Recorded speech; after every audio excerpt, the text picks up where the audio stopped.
আসসালামু আলাইকুম প্রিয় শিক্ষার্থীরা, স্বাগতম তোমাকে আমাদের ভেক্টরের লেকচার নাম্বার 4 এ। এর আগে যারা 3টা লেকচার দেখে আসছো অনেক বেশি ধন্যবাদ তোমাদের। ওই লেকচারগুলোতে কিন্তু আমরা কি নিয়ে আলোচনা করেছিলাম, ভেক্টর কি, ভেক্টরের প্রকারভেদ এবং ভেক্টরের যোগ বিয়োগ এবং ভেক্টরের সামান্তরিক সূত্র এবং ছোট্ট দুইটা ম্যাথ, এগুলো আমরা আলোচনা করেছিলাম। আমাদের একটা লাস্ট টপিক ছিল, সেটা হচ্ছে ভেক্টর বিভাজন। আজকের এই ছোট্ট ক্লাসটার মাধ্যমে আমরা এই ভেক্টর বিভাজন টপিকটাকে শেষ করব। তো চলো কথা না বাড়িয়ে আমরা ভেক্টর বিভাজনে চলে যাই। তো দেখো, ভেক্টর বিভাজন তার মানে একটা ভেক্টরকে দুই বা ততোধিক অংশে, যেটাকে আমরা উপাংশ বলবো, একটা ভেক্টর থাকবে, সেই ভেক্টরকে দুই বা ততোধিক অংশে বিভক্ত করার যে প্রক্রিয়া, সেটাকেই আমরা বলবো হচ্ছে ভেক্টর বিভাজন। এখন আমি রিয়েল লাইফে ভেক্টরটা কিভাবে বিভাজিত হয় ওইটা একটা সহজ একটা এক্সাম্পলের মাধ্যমে তোমাকে ফিল করাই। তারপরে আমি তোমাকে বলবো ভেক্টর বিভাজনের প্রয়োজনীয়তাটা কি, এরপরে আমি তোমাকে ভেক্টর বিভাজন করে কিভাবে সেটা শিখাবো। এরপরে ওই ভেক্টর বিভাজন দিয়ে আমরা কয়েকটা ঘটনা ব্যাখ্যা করব, বিশেষ করে 3টা ঘটনা যেগুলো তোমাদের বইয়ে উল্লেখ আছে, সেই 3টা ঘটনা আমরা ব্যাখ্যা করব। তো প্রথমে আমি যেটা বলতেছিলাম যে আমি তোমাদের একটুখানি দেখাই যে আসলে ভেক্টর বিভাজনটা রিয়েল লাইফে কিভাবে কাজ করে। এইটা মনে করো হচ্ছে একটা নদী, ঠিক আছে? তো নদীতে কি থাকে, নদীতে মনে করো আছে এই যে এইটা একটা নৌকা, ঠিক আছে? সো এইটা একটা নৌকা, মনে করো নদীতে এটা একটা নৌকা, ঠিক আছে? আচ্ছা, তো এই নদীর এই যে পাড়টা আছে, এই পাড়টা একটু দূরে আঁকি, ঠিক আছে? এই নদীর এইটা মনে করো হচ্ছে পাড়, হ্যাঁ। সো এখান থেকে এইখানে মনে করো একটা ব্যক্তি আছে। সো এই ব্যক্তি কি করতেছে, এই ব্যক্তি এভাবে মনে করো এই যে হাত দিয়ে ধরে যাও, এটা হচ্ছে ব্যক্তির হাত, এইভাবে নৌকায় তোমার হচ্ছে রশি দিয়ে টানতেছে। মনে করো নৌকাকে এইভাবে সে এই যে হাতে ধরে রশি দিয়ে টানতেছে। তুমি আমাকে বলো তো, এভাবে যদি নৌকাটাকে সে টেনে নিয়ে যায় তাহলে নৌকাটা কয়টা দূরত্বে যাবে? তুমি বলবা যে ভাইয়া এই নৌকাটা তো সামনের দিকে যাবে। তুমি বলবা যে ভাইয়া এই যে নৌকাটা আছে, এই নৌকাটা সামনের দিকে যাবে। তুমি আমার আরেকটা কোয়েশ্চেনের উত্তর দাও, নৌকাটা কি পার বরাবরও যাবে না? তুমি চিন্তা করো, তুমি এই বরাবর যদি টানো, এটা হচ্ছে আমাদের নৌকা, নৌকাটা তো সামনে যাবে, ঠিক আছে, বাট নৌকাটা কি স্ট্রেট সামনে যাবে? নৌকাটা কিন্তু পার বরাবরও যাবে। তুমি যদি এই পাশে এসে দড়িটাকে আরেকটু ছোট করে দাও, তাহলে নৌকাটা আরো বেশি পার বরাবর যাবে। মনে করো তুমি এই বরাবর টানতেছো, আচ্ছা আরেকটু বাঁকায় দিই, মনে করো তুমি হচ্ছে এই যে এই বরাবর টানতেছো, তাহলে সামনে যাওয়ার চেয়ে বেশি নৌকাটা পার বরাবর যাবে। তার মানে কি হইতেছে দেখো, এই বরাবর তো তুমি একটা বল প্রয়োগ করতেছো, যেহেতু টানতেছো তুমি বলতে পারো যে ভাই এই বরাবর আমি একটা বল প্রয়োগ করতেছি। তো তোমার এই বলের একটা অংশ দিয়ে সে সামনে যাচ্ছে আর আরেকটা অংশ দিয়ে সে পার বরাবর যাচ্ছে। তার মানে তোমার প্রযুক্ত বলটা কিন্তু দুইটা ভাগে, একটা কোণ করে অ্যাপ্লাই করার পরে তোমার এই যে প্রযুক্ত বলটা সেটা কিন্তু দুইটা ভাগে বিভক্ত হয়ে যায়। তো নৌকার এটা দিয়ে তুমি বুঝতে পারো। তো এই কনসেপ্টটাই না ভেক্টর বিভাজন, মানে এটা বাই ডিফল্ট অটোমেটিক্যালি হইতেছে। তো আমরা আমাদের হিসাবের সুবিধার্থে একটা স্ট্যান্ডার্ড ধরে এই ভেক্টর বিভাজনটা করব, বাট বাই ডিফল্ট আমাদের প্রকৃতিতেই কিন্তু অনেক সময় আমরা যে কাজগুলো করি সেগুলোতে কিন্তু ভেক্টর বিভাজিত হয়ে যায়। তার একটা উদাহরণ হচ্ছে যে নৌকাটাকে যখন আমরা টানতেছি বা আমরা যখন পায়ে হাঁটি, তখনও কিন্তু ভেক্টর বিভাজনের নীতি ওই নিউটনের তৃতীয় সূত্র থেকে কাজে লাগে, ঠিক আছে? সো ওইটা আমরা কোনো একটা ক্লাসে হয়তো বা আলোচনা করব পরে। তো এখানে আমরা যেহেতু নৌকাটাকে টানতেছি, তাহলে আমরা দেখি সামনাসামনিও আমাদের বলটা কাজ করে আর পার বরাবরও আমাদের বলের একটা অংশ কাজ করে। তো এই খাতিরে আমরা বলতে পারি যে ভেক্টরটা আমাদের রিয়েল লাইফে বিভাজিত হইতেছে, এটা আমরা বুঝলাম। ওকে, এখন দেখো আমাদের ভেক্টর বিভাজনের প্রয়োজনীয়তাটা কি। আচ্ছা, এখানে আমরা বুঝলাম রিয়েল লাইফে ভেক্টর বিভাজনটা কাজে লাগে। আমাদের ভেক্টর বিভাজনের প্রয়োজনীয়তাটা হচ্ছে অনেক সময় তোমাকে ম্যাথে দিয়ে দিবে একটা বিন্দুতে অনেকগুলো ভেক্টর ক্রিয়ারত আছে, এভাবে দিয়ে দিবে। মনে করো এটা একটা ভেক্টর এ, ঠিক আছে, তারপরে এইটা একটা ভেক্টর বি, তারপরে এই যে এইটা একটা ভেক্টর সি, এইভাবে অনেকগুলো ভেক্টর দিয়ে আবার বললো যে এই বরাবর একটা ভেক্টর আছে ডি, হ্যাঁ, এই যে এই ভেক্টরটা আছে কি ডি। তো এরকম ভাবে অনেকগুলা ভেক্টর দিয়ে তোমাকে লব্ধি বের করতে বললো। তো তুমি আচ্ছা ঠিক আছে ভাইয়া, তুমি করবা কি, এ আর বি কে সামান্তরিক সূত্রে ফেলবা, যেই রেজাল্ট পাবা সেটার সাথে আবার সি কে সামান্তরিক সূত্র ফেলতে হয়, যেই রেজাল্ট পাবা সেইটার সাথে আবার ডি কে সামান্তরিক সূত্র ফেলবা। এইভাবে তুমি হচ্ছে ভেক্টরগুলোর যোগফল বের করতে পারো। সামান্তরিক সূত্র যেভাবে শিখছি সেটার সাহায্যে ভেক্টরগুলোর যোগফলের মান বের করতে পারো, তাই না? পাদবিন্দু শীর্ষবিন্দু নিয়মেও পারো, বাট আমরা তো আসলে মান নির্ণয় করার জন্য শুধুমাত্র সামান্তরিক সূত্রটাই ব্যবহার করি। তো এই ভেক্টরের যদি আমি তোমাকে যোগফলের লব্ধির মান নির্ণয় করতে বলি এই সবগুলো ভেক্টরের, তখন এইভাবে তোমাকে দিয়ে দিলে তুমি সামান্তরিক সূত্র একটা একটা করে ধরে এটা অনেক লম্বা প্রসেস হয়ে যায়। তো এই জন্য আমরা করি কি, এই সবগুলো ভেক্টরকে দুইটা উপাংশে ভাগ করে ফেলি। একটা হচ্ছে এক্স অক্ষ বরাবর একটা উপাংশে ভাগ করে ফেলি, আর একটা হচ্ছে ওয়াই অক্ষ বরাবর আরেকটা উপাংশে ভাগ করে ফেলি, সেটাই হচ্ছে উপাংশ বিভাজিত ভেক্টর। তো আমি তোমাকে উপাংশ বিভাজিত ভেক্টর যেই সূত্রটা আজকে শিখাবো, হ্যাঁ, তো ওই সূত্রটা দিয়ে এই যে কোনো দিকের অ্যাঙ্গেলের ভেক্টর কিন্তু ওই উপাংশে বিভাজিত ভেক্টর দিয়ে উপাংশে বিভাজিত হয়ে যায়। হ্যাঁ, কিভাবে হয়ে যায় সেই জিনিসটাও আলোচনা করব। তার আগে আমি তোমার এটা মাথায় রেখো যে এইভাবে আমি বলছি যে একাধিক ভেক্টর থাকলে উপাংশ বিভাজিত ভেক্টর দিয়ে সবগুলো ভেক্টরকে একটা ডিরেকশনে এনে তারপরে হচ্ছে আমরা দুইটা ভেক্টর বানিয়ে তাদের লব্ধির মান বের করতে পারি। ঠিক আছে, এটা আমি বলছি। তো এখন আমরা দেখি যাচ্ছে উপাংশ কেন, তাহলে আমরা কি বুঝলাম?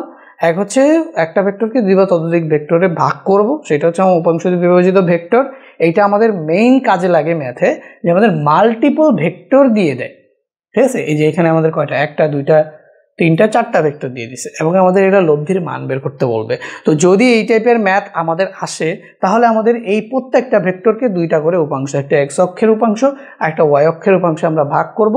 ভাগ করে যেহেতু তারপরে আর ওই যে ভাগ করে ফেলছে তখন ওই মূল ভেক্টরটা থাকবে না, এক্স অক্ষ আর ওয়াই অক্ষে চলে যাবে, তখন আমরা বলতে পারবো যে আচ্ছা ঠিক আছে আমাদের দুইটা ভেক্টরই আছে, তো তখন আমরা ভেক্টরের লব্ধির মান ও দিক নির্ণয় করতে পারবো। সো এটা তো বুঝছো।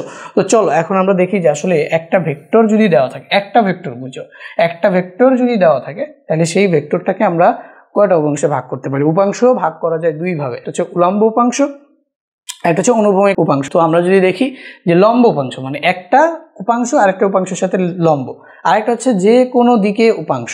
ঠিক আছে, একটা হচ্ছে একটা উপাংশ একটা উপাংশ মানে সাথে লম্ব থাকলে সেটাকে আমরা লম্ব উপাংশ বলবো, আরেকটা হচ্ছে যে কোনো দিকে উপাংশে আমরা ভাগ করতে পারি, সেটাকে আমরা যে কোনো দিকে উপাংশ বলবো। তো এখন দেখো লম্ব উপাংশটা নিয়ে যদি আমরা আলোচনা করি, সো এই যে লম্ব উপাংশ মনে করো হচ্ছে লম্ব উপাংশ। সো আমরা আলোচনা করতেছি আজকে কি আমাদের লম্ব উপাংশ নিয়ে, লম্ব উপাংশ। এখন এই লম্ব উপাংশে বিভক্ত করার জন্য আমরা যে কোনো একটা ভেক্টর ধরে নিব। ঠিক আছে, সো ধরে নাও যে ভাইয়া একটা ভেক্টর ধরে নিছি, এখানে আমি একটা ভেক্টর, এই যে এফ একটা ভেক্টর আমি ধরে নিছি। ঠিক আছে, সো এই এফ ভেক্টরটাকে আমি দুইটা ভাগে ভাগ করব। তা আমি কি নিয়েছি? লম্ব উপাংশ। তাহলে আমি যেই দুইটা ভাগে ভাগ করব সেই দুইটা ভাগ পরস্পরের উপর লম্ব হবে। তো যদি আমি একটা ভাগে ভাগ করি, তো একটা মনে করো হচ্ছে আমরা এই যে এক্স অক্ষ বরাবর একটা ভাগে ভাগ করব, আর আরেকটা ভাগ করব মনে করো ওয়াই অক্ষ বরাবর। তো এই দুইটা ভাগে ভাগ করব, এটা হচ্ছে আমাদের এক্স অক্ষ বরাবর ভাগ, এটা হচ্ছে আমাদের ওয়াই অক্ষ বরাবর। তো এই ভেক্টরটাকে যদি আমি ভাগ করি তাহলে আমি আসলে কি করতে পারি? দেখো এই পর্যন্ত এটাকে একটা লম্ব টেনে দিতে পারি। সেম ভাবে এই যে তাইলে আমি বুঝতে পারতেছি যে এই এফ ভাগের এতটুকু অংশ আমি হচ্ছে এক্স, এই যে এফ এর এক্স এর অংশ হিসেবে ভাগ করতেছি, এবং এই যে এই বরাবর এতটুকু দূরত্ব এইটার মনে করো হচ্ছে ওয়াই। তাহলে এফ একটা ভেক্টর ছিল, এফ একটা ভেক্টর আছে, এফটাকে ভিতরে লিখি। ঠিক আছে, এফ একটা ভেক্টর ছিল, এফ একটা ভেক্টর ছিল, সেটা এই এফ ভেক্টরটাকে আমরা দুইটা ভাগে ভাগ করতে চাই। একটা হচ্ছে আমাদের এক্স অক্ষ বরাবর, একটা হচ্ছে ওয়াই অক্ষ বরাবর। তো এক্স অক্ষ বরাবর যতটুকু ভাগ আসবে তার যে মানটা সেটাকে আমি ধরছি স্মল এক্স, এবং ওয়াই অক্ষ বরাবর ভাগের যে মানটা আসবে সেটাকে আমি ধরছি হচ্ছে স্মল ওয়াই। বুঝতে পারছো? মান। তাহলে এখন দেখো এক্স এর দিক কোন, মানে এই যে এফ এর যে দুইটা ভাগে ভাগ করে ফেলছি, এখন দেখো এই দুইটা ভাগ আবার পরস্পরের উপর লম্ব। তো এই যে যদি আমরা একটা ভেক্টরকে দুইটা পরস্পর লম্বভাবে ভাগ করে ফেলি তখন সেটাকে আমরা বলতেছি লম্ব উপাংশ। ঠিক আছে, এখন বলতে পারো যে ভাই এটা কিভাবে হইলো, মানে এটাকে আমরা ধরেই নিছি যে এই মূল ভেক্টরটা এক্স অক্ষ বরাবর একটা ভাগ চলে আসছে, ওয়াই অক্ষ বরাবর একটা ভাগ চলে আসছে। তো এখন দিক কোনটা? দিক হচ্ছে এক্স অক্ষ বরাবর, আর মান কি আমি ধরে নিছি স্মল এক্স। বুঝতে পারছো? দিক হচ্ছে এক্স অক্ষ বরাবর আর মান ধরে নিছি আমি স্মল এক্স। দিক হচ্ছে ওয়াই অক্ষ বরাবর, মান ধরে নিছি স্মল ওয়াই। তার মানে এফ, এখন এফ নেই, এফ দুইটা অংশে বিভক্ত হয়ে গেছে। একটা হচ্ছে এক্স অক্ষ বরাবর বিভক্ত হয়েছে, সেটাকে আমরা বলতেছি হচ্ছে স্মল এক্স যেটার মান, ওয়াই অক্ষ বরাবর বিভক্ত হয়েছে যেটাকে আমরা বলতেছি স্মল ওয়াই যেটার মান। তাহলে এফ এখন আর নাই। তো এখন আমি যদি এটার মান বের করতে চাই, মনে করো এই যে এক্স এর সাথে একটা কোণ উৎপন্ন করছে থিটা, এক্স এর সাথে একটা কোণ উৎপন্ন করছে, সেই কোণটাকে আমি কি বলতেছি, মনে করো থিটা বলতেছি। তো এই যে এখন এই এক্স এর এফ এর মান এক্স অক্ষ বরাবর কত, আমি তো এক্স ধরছি, এখন এফ এর রেসপেক্টে এই এক্সটাকে আমরা ক্যালকুলেট করতে চাই যে ভাইয়া এফ যদি মেইন ভেক্টর হয় তাহলে এক্স এর মান কত, এফ যদি মেইন ভেক্টর হয় এই ওয়াই এর মান কত। আর আমি দেখতেছিলাম যে এক্স অক্ষের সাথে এফ একটা কোণ উৎপন্ন করতেছিল, তাই তো। তো যার সাথে কোণ মানে তার সাথে আমরা এই যে থিটাটা নিলাম, এক্স অক্ষের সাথে এফ একটা কোণ উৎপন্ন করতেছিল, সেই কোণটাকে আমি ধরে নিছি কি বলতো, থিটা, ঠিক আছে। তো এই কোণটাকে আমি ধরে নিছি থিটা। তার মানে আমি আবার এখান থেকে যেহেতু একটা লম্ব টানছি, এটা যদি ওয়াই হয় তাহলে এটাও কি ওয়াই, এটা যদি ওয়াই হয় তাহলে এটাও কি ওয়াই না, এটা যদি ওয়াই অক্ষ বরাবর আমি ওয়াই অংশ নেই, এফ এর ওয়াই অংশ এখানে, তাহলে এটাও কি হবে বলতো, ওয়াই। তো এই ওয়াই অংশ কিন্তু স্কেলার, এটার মান। তো এখন আমি যদি দেখি তাহলে আমাদের এই যে এখানে এই যে এইটা একটা সমকোণী ত্রিভুজ না, ঠিক আছে। আমি যদি এটার নাম দিই, এটা দিলাম হচ্ছে ও, এটার নাম দিলাম হচ্ছে এ, এটার নাম দিলাম হচ্ছে বি। তো এটা কি একটা সমকোণী ত্রিভুজ না? সমকোণী ত্রিভুজ এখন আমি এক্স আর ওয়াই এর যদি মান বের করি তাহলে ত্রিকোণমিতির সূত্র ফেলে দিলেই তো হয়ে যায়, তাই না? তাহলে এই যে ও এ এটা আমাদের অতিভুজ, আর ওই যে ও এক্স এটা আমাদের ভূমি, যেহেতু থিটা এটা হচ্ছে আমাদের কি, ওবি হচ্ছে আমাদের ভূমি, এবং এবি এটা হচ্ছে আমাদের কি বলতো, লম্ব। তো এখন আমরা যদি কস থিটা বা সাইন থিটার ফর্মুলা ফেলি, ঠিক আছে, আমরা যদি ওয়াই বের করতে চাই, আচ্ছা আমরা যদি এক্স বের করতে চাই তাহলে আমরা সাইন থিটার ফর্মুলা ফেলবো। কেন? আমরা জানি সাইন থিটা ইকুয়াল টু কি, ভূমি বাই অতিভুজ। ওকে, আচ্ছা এফ ভেক্টর, আর এই যে এফ ভেক্টরের মান মনে করো হচ্ছে এফ, ঠিক আছে। এফ ভেক্টর যেটা দিক হচ্ছে এক্স এর সাথে থিটা কোণে, আর এফ ভেক্টরের যে মান সেটা মনে করো হচ্ছে এফ। তো আমরা যেহেতু মান বের করতে চাই যে ওবি বরাবর, ওবি তো হচ্ছে এটা, ওবি হচ্ছে এটা, মানে ও এক্স এটা হচ্ছে দিক, তাহলে ওবি হচ্ছে এতটুকুর মান, মানকে আমি ডিনোট করছি।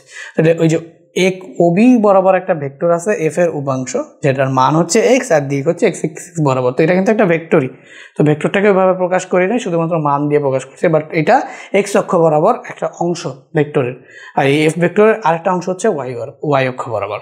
বুঝছি।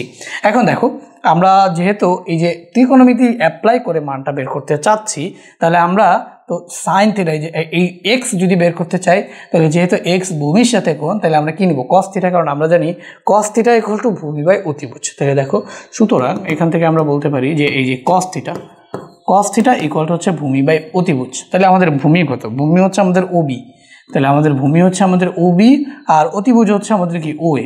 তাহলে এই যে cos theta equal to O B by O A. তো এখান থেকে খেয়াল করো ওবিটা কি আসতেছে, দেখো এইখান থেকে আমাদের ওবি যেটা আসবে, এই যে ওবি আসতেছে হচ্ছে কি এক্স, আর ও এ আসতেছে কিন্তু এফ। আমি মান নিয়ে কাজ করতেছি, আমি দিকের কথা চিন্তা করি না, ধরে নিয়েছি মান হচ্ছে এফ। তাহলে কস থিটা ইকুয়াল টু আমরা পাইতেছি কি এফ। ওকে, সো এখান থেকে আমরা কস থিটা, এই যে কস থিটা ইকুয়াল টু পাইতেছি হচ্ছে এক্স বাই এফ। ওকে, তো এখান থেকে আমরা এফ বা এক্স ইকুয়াল টু এবার আর গুণন করে দিই, তাহলে এক্স ইকুয়াল টু কি পাইতেছি বলতো, এফ কস থিটা। তো এখান থেকে আমরা এখানে লিখে দিতে পারি যে আচ্ছা ভাইয়া আমরা এক্স ইকুয়াল টু পাইতেছি হচ্ছে এক্স, এই যে এক্স ইকুয়াল টু পাইতেছি হচ্ছে আমরা কি F cos theta, x equal to পাইতেছি হচ্ছে এফ কস থিটা। এবার যদি ওয়াই এর কথা বিবেচনা করি তাহলে ওয়াই ইকুয়াল টু আমরা কি পাবো, তো দেখো এই যে এতটুকু থেকে আমরা কি পাইছি, এক্স এর মান পেয়ে গেছি। ওকে, এক্স এর মান পেয়ে গেছি। সো এটাকে ধরে একটুখানি আমি সাইড করে ফেলি। ওকে, সো এবার আমরা হচ্ছে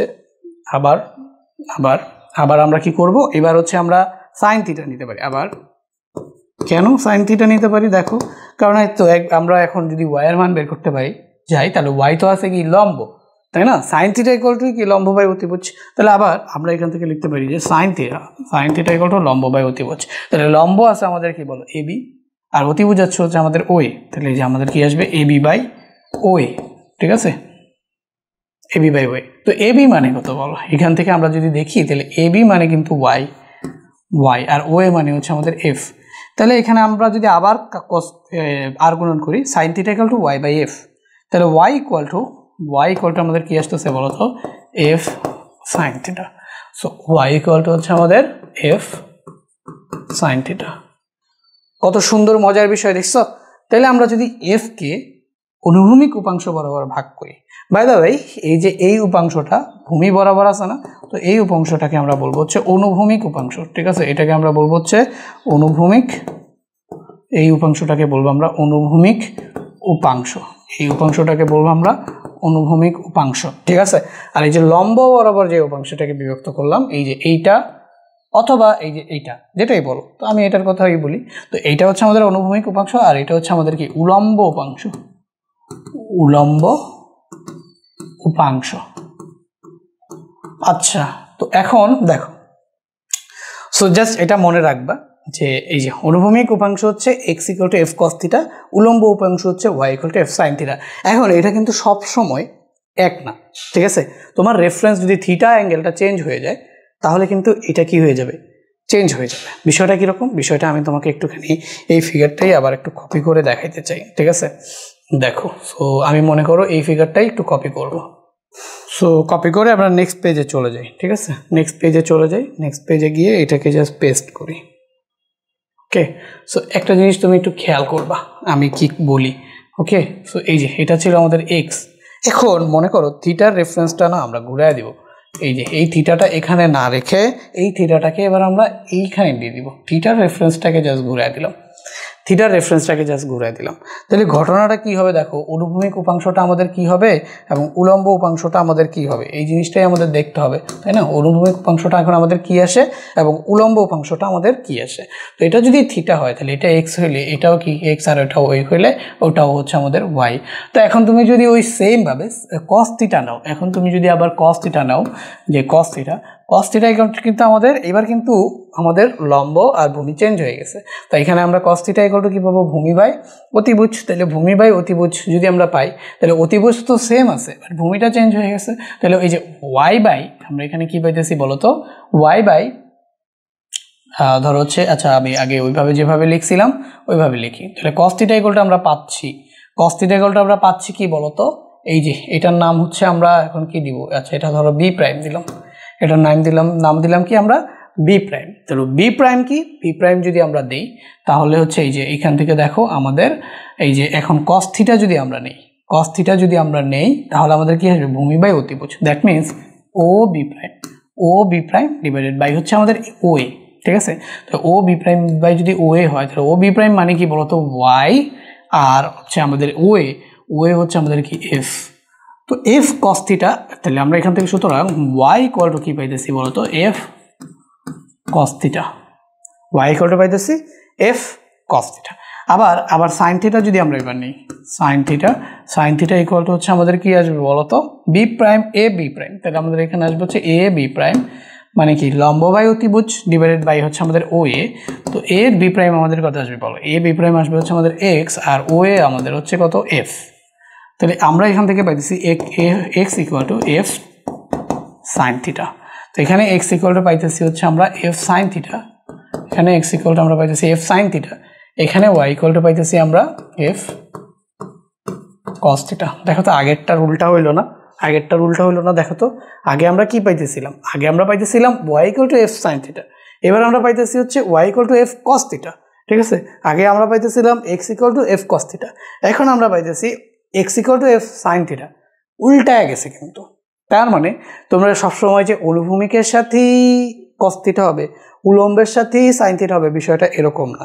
তো একটা শর্টকাট কি, শর্টকাট হচ্ছে যার সাথে কোণ তার সাথে কস থিটা, যার সাথে কোণ তার সাথে কস থিটা। যেমন আমি তোমারে বলি, তো এটাকে লিখি, যার সাথে কোণ তার সাথে কস থিটা।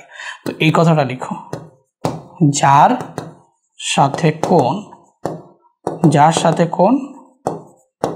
সাথে কস থিটা,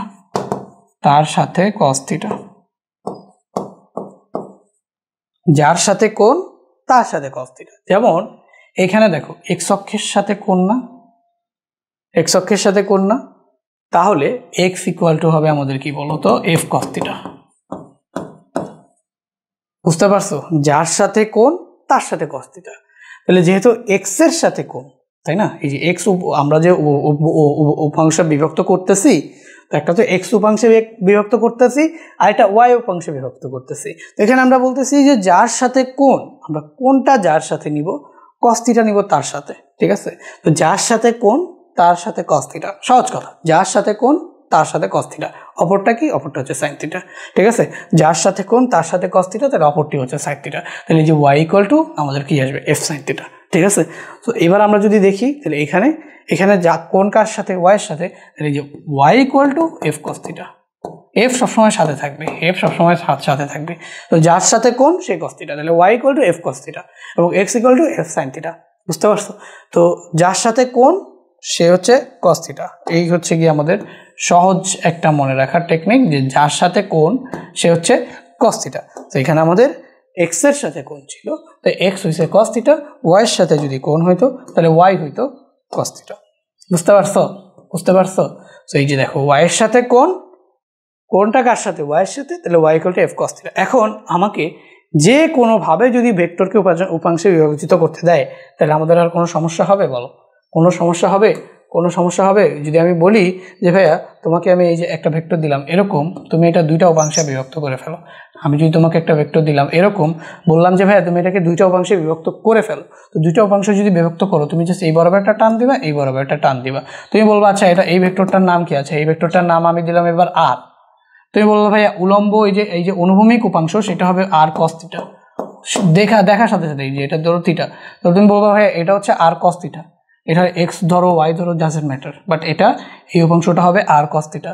আর উলম্ব বরাবর উপাংশটা হবে এই যে এই উপাংশটা হবে ভাইয়া আর sin থিটা। তুমি জাস্ট দেখার সাথে সাথে এই যে, তাহলে আমাদের যার সাথে কোণ এই যে এটার সাথে থিটা কোণ ছিল, তো যার সাথে কোণ সেই বরাবর যে উপাংশটা নিছি দ্যাট মিনস এই উপাংশটা সেটা হবে কি আর cos থিটা, আর এই উপাংশটা আর sin থিটা। এখন মূল ভেক্টরটা আর নাই, মূল ভেক্টরটাকে আমরা দুইটা ভাগে ভাগ করে ফেলছি, মূল ভেক্টরটা এখানে আর থাকবে না, মূল ভেক্টরটা এখন নাই। এখন তোমার কাছে দুইটা ভেক্টর আছে, একটা ভেক্টর হচ্ছে এক্স অক্ষের দিকে, একটা ভেক্টর কি এক্স অক্ষের দিকে, আর একটা ভেক্টর কি ওয়াই অক্ষের দিকে। এই হচ্ছে এক্স অক্ষের দিকে ভেক্টর, এই হচ্ছে ওয়াই অক্ষের দিকের ভেক্টর। মূল ভেক্টর আর নাই, দুইটা ভেক্টরকে দুইটা ভাগে ভাগ করে ফেলছো। ঠিক আছে, এটাই হচ্ছে উপাংশ বিভাজিত ভেক্টর।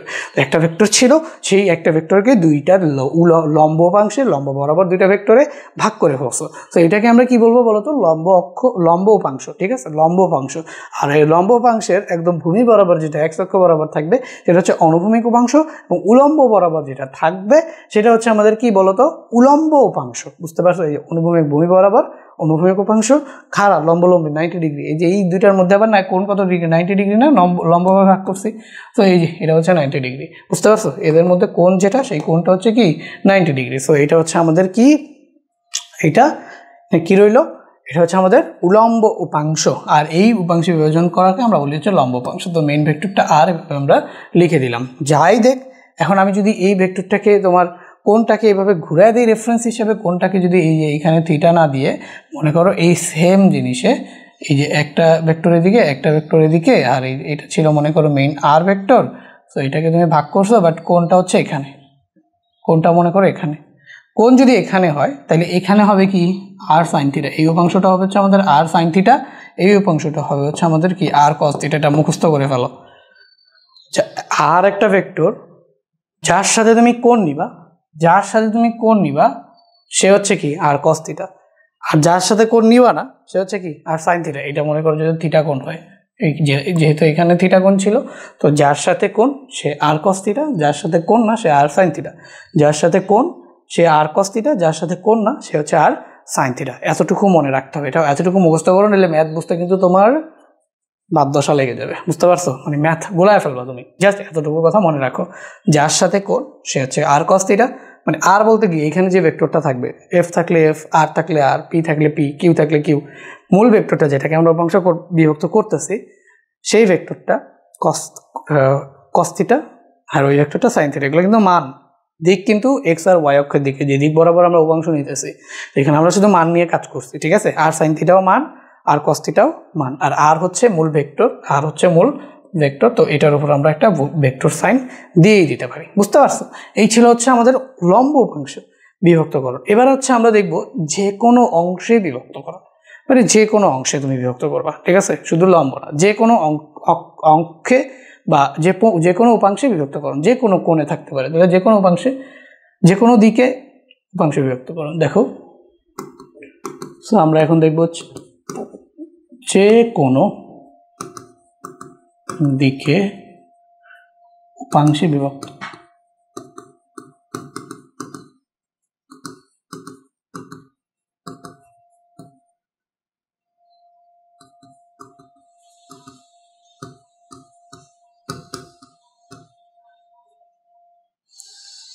মনে করো তোমার কাছে একটা ভেক্টর আছে, সেই ভেক্টরটার নাম আমি কি দিতে পারি, ধরো আর ভেক্টর, ঠিক আছে। ধরো লব্ধি হিসেবে একটা আর ভেক্টর আছে, এটাকে তুমি উপাংশে বিভক্ত করতে চাও।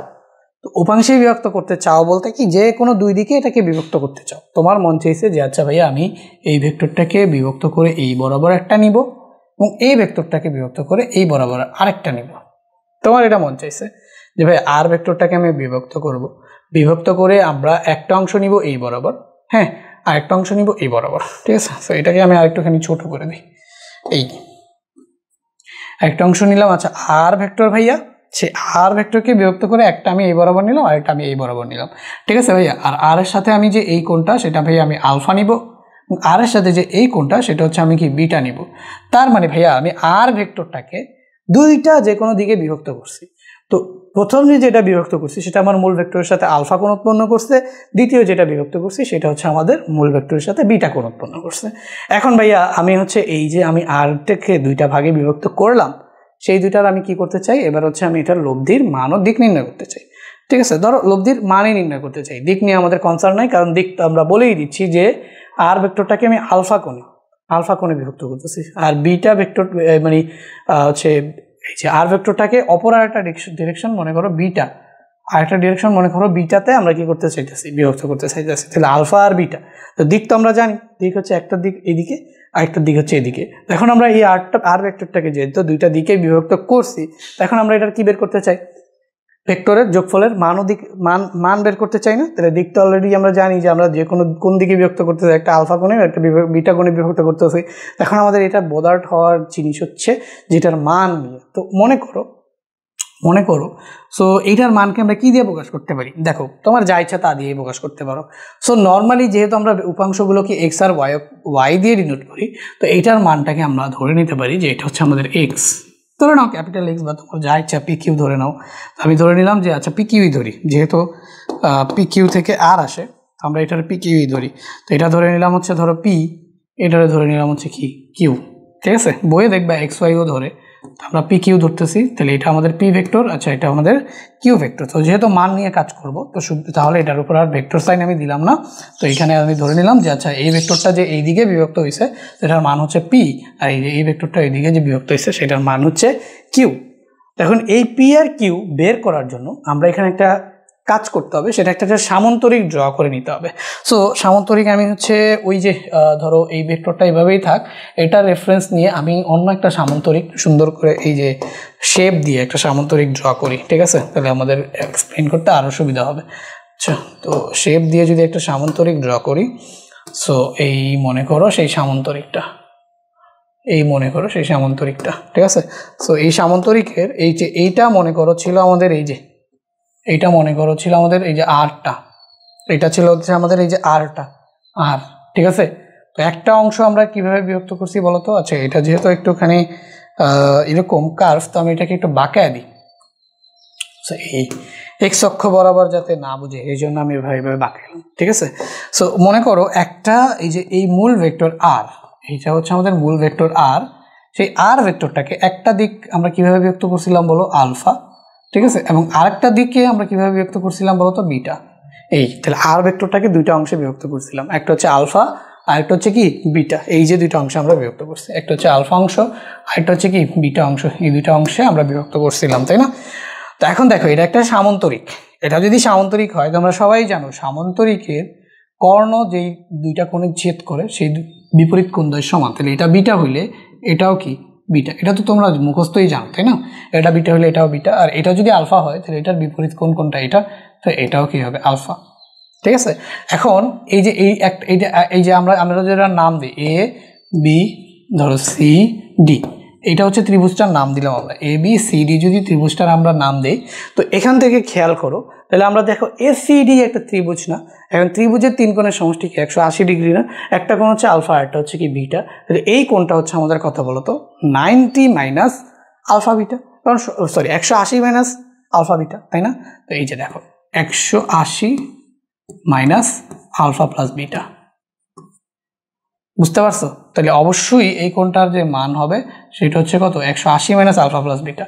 কারণ এই যে দেখো তিন কোণের সমষ্টি 180, তো এটা যদি আলফা হয় এটা যদি বিটা হয় তাহলে আলফা প্লাস বিটা সেটা কি 180 থেকে মাইনাস করতে হবে। তাহলে এই যে আলফা প্লাস বিটা, তাহলে 180 মাইনাস আলফা প্লাস বিটা, এটাই হচ্ছে আমাদের এই অ্যাঙ্গেলটা। ঠিক আছে, সো এটার নাম আমরা কি দিছিলাম বলো তো? এই যে এইটার নাম দিছিলাম আমরা পি, এটার নাম দিছিলাম আমরা কি কিউ।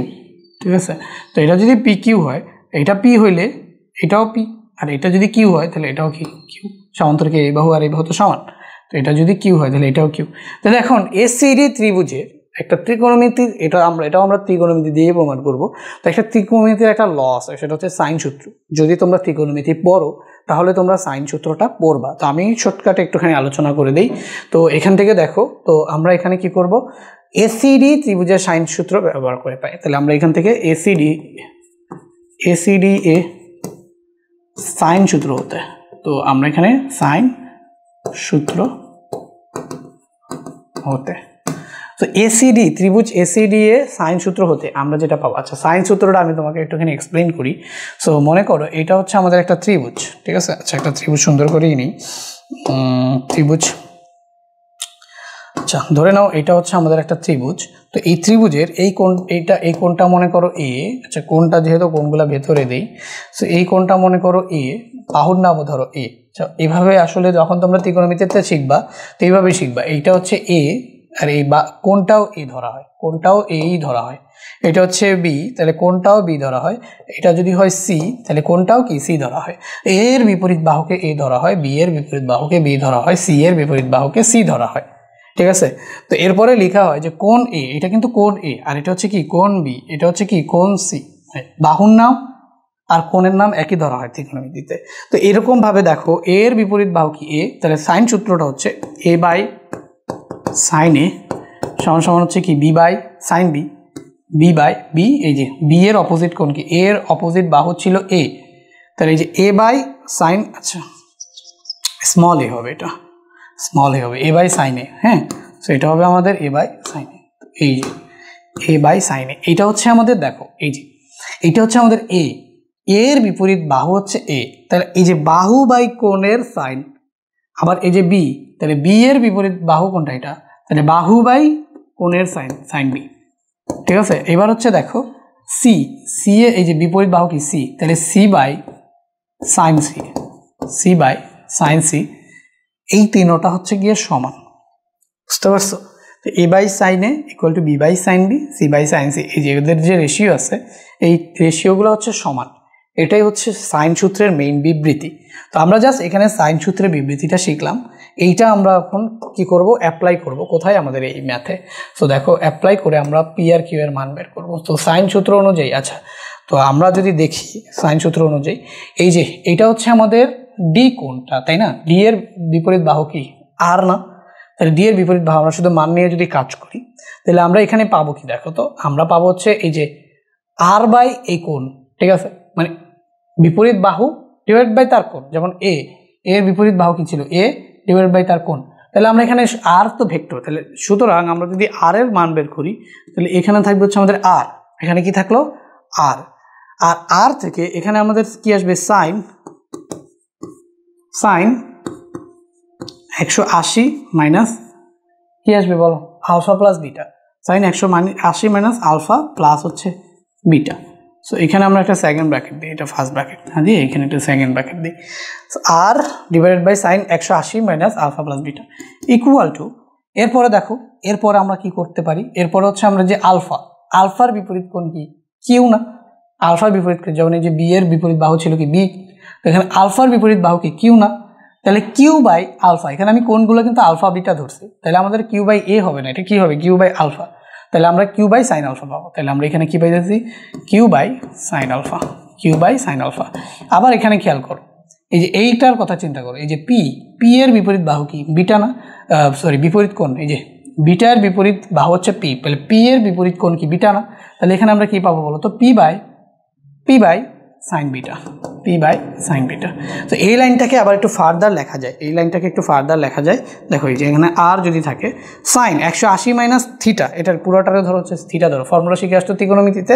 তো সাইন 180 মাইনাস থিটা, এটা কিন্তু আমাদের সাইন থিটাই থাকে। তাহলে এখানে আমরা কি পাবো sine alpha plus beta. So এইখানে আমরা পাইতেছি হচ্ছে সাইন আলফা প্লাস বিটা সমান সমান আমরা পাইতেছি q by sine alpha, q by sine alpha সমান সমান এটা হচ্ছে আমাদের কি P by sine beta, P by sine beta. এখন দেখো যেহেতু এই তিনটা সমান, তাহলে তুমি বলতে পারো যে ভাই এইটা সমান এইটা, এইটা সমান এইটা, তাহলে সুতরাং আমরা বলতে পারি যে কিউ সাইন আলফা সমান সমান এইটা এটা। সো এখান থেকে দেখো, এখান থেকে সুতরাং আমরা বলতে পারি যে ভাইয়া আমাদের এখানে R sine alpha plus beta, R by sign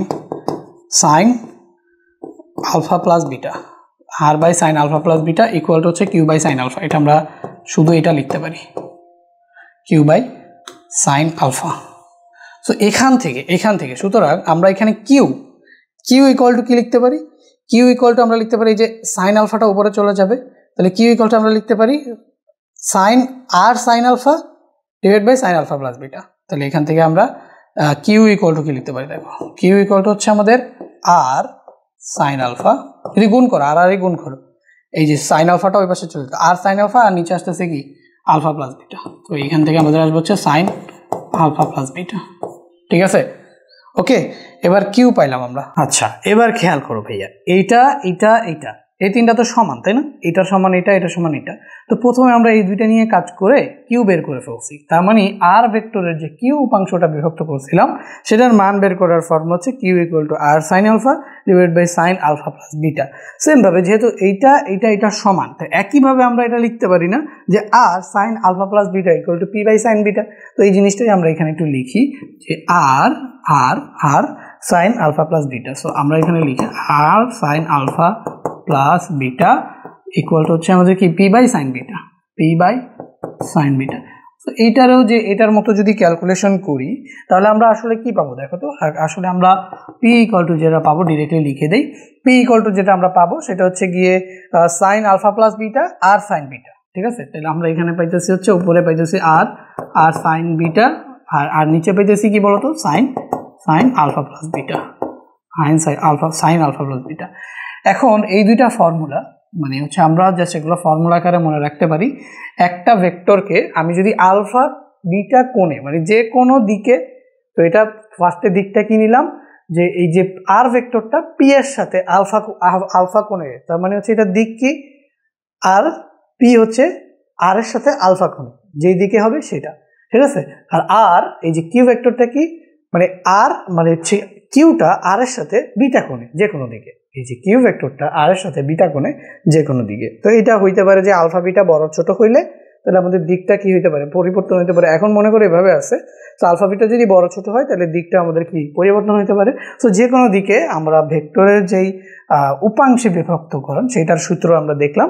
so আমরা যদি দেখি, আচ্ছা এগুলো এখন মনে রাখার টেকনিক্স, তো দেখো এগুলো তো আসলে এই প্রমাণ দিয়ে তুমি যখন ম্যাথে অ্যাপ্লাই করবা না তাই না, অবশ্যই আমাদের মনে রাখার টেকনিকটা জানতে হবে। তো দেখো নিচে দুইটার জন্যই সাইন, আচ্ছা উপরে নিচে সবই সাইন, নিচে দুইটার জন্যই হচ্ছে sine alpha plus beta, sine alpha plus beta. দেখো কিউ এর জন্য sine alpha plus beta, P এর জন্য সাইন আলফা প্লাস বিটা, আর উপরে হচ্ছে আর সাইন যেটা বের করবো তার বিপরীত কোণ। যেমন আমরা এখানে বের করতেছি, দেখো পি এর ক্ষেত্রে চিন্তা করো, সো পি বের করতেছি না, পি বের করতেছি, তাহলে আমি উপর এই যে নিচে তো দুইটাই সেম, উপরে হচ্ছে দেখো আর সাইন, এই যে সাইন নিয়ে অপর কোণ পি বের করতেছি, তাহলে পি এর অপোজিট কোণ কি বিটা বসছে, এই নিচে তো সাইন আলফা প্লাস বিটা। তো এখন কিউ যদি আমরা বের করতে চাই তাহলে কিউ কোণটা এইটা, কিউ এর অপোজিট কোণ কোনটা এইটা, তাহলে আর সাইন আলফা দিব আমরা, আর সাইন আলফা প্লাস বিটা।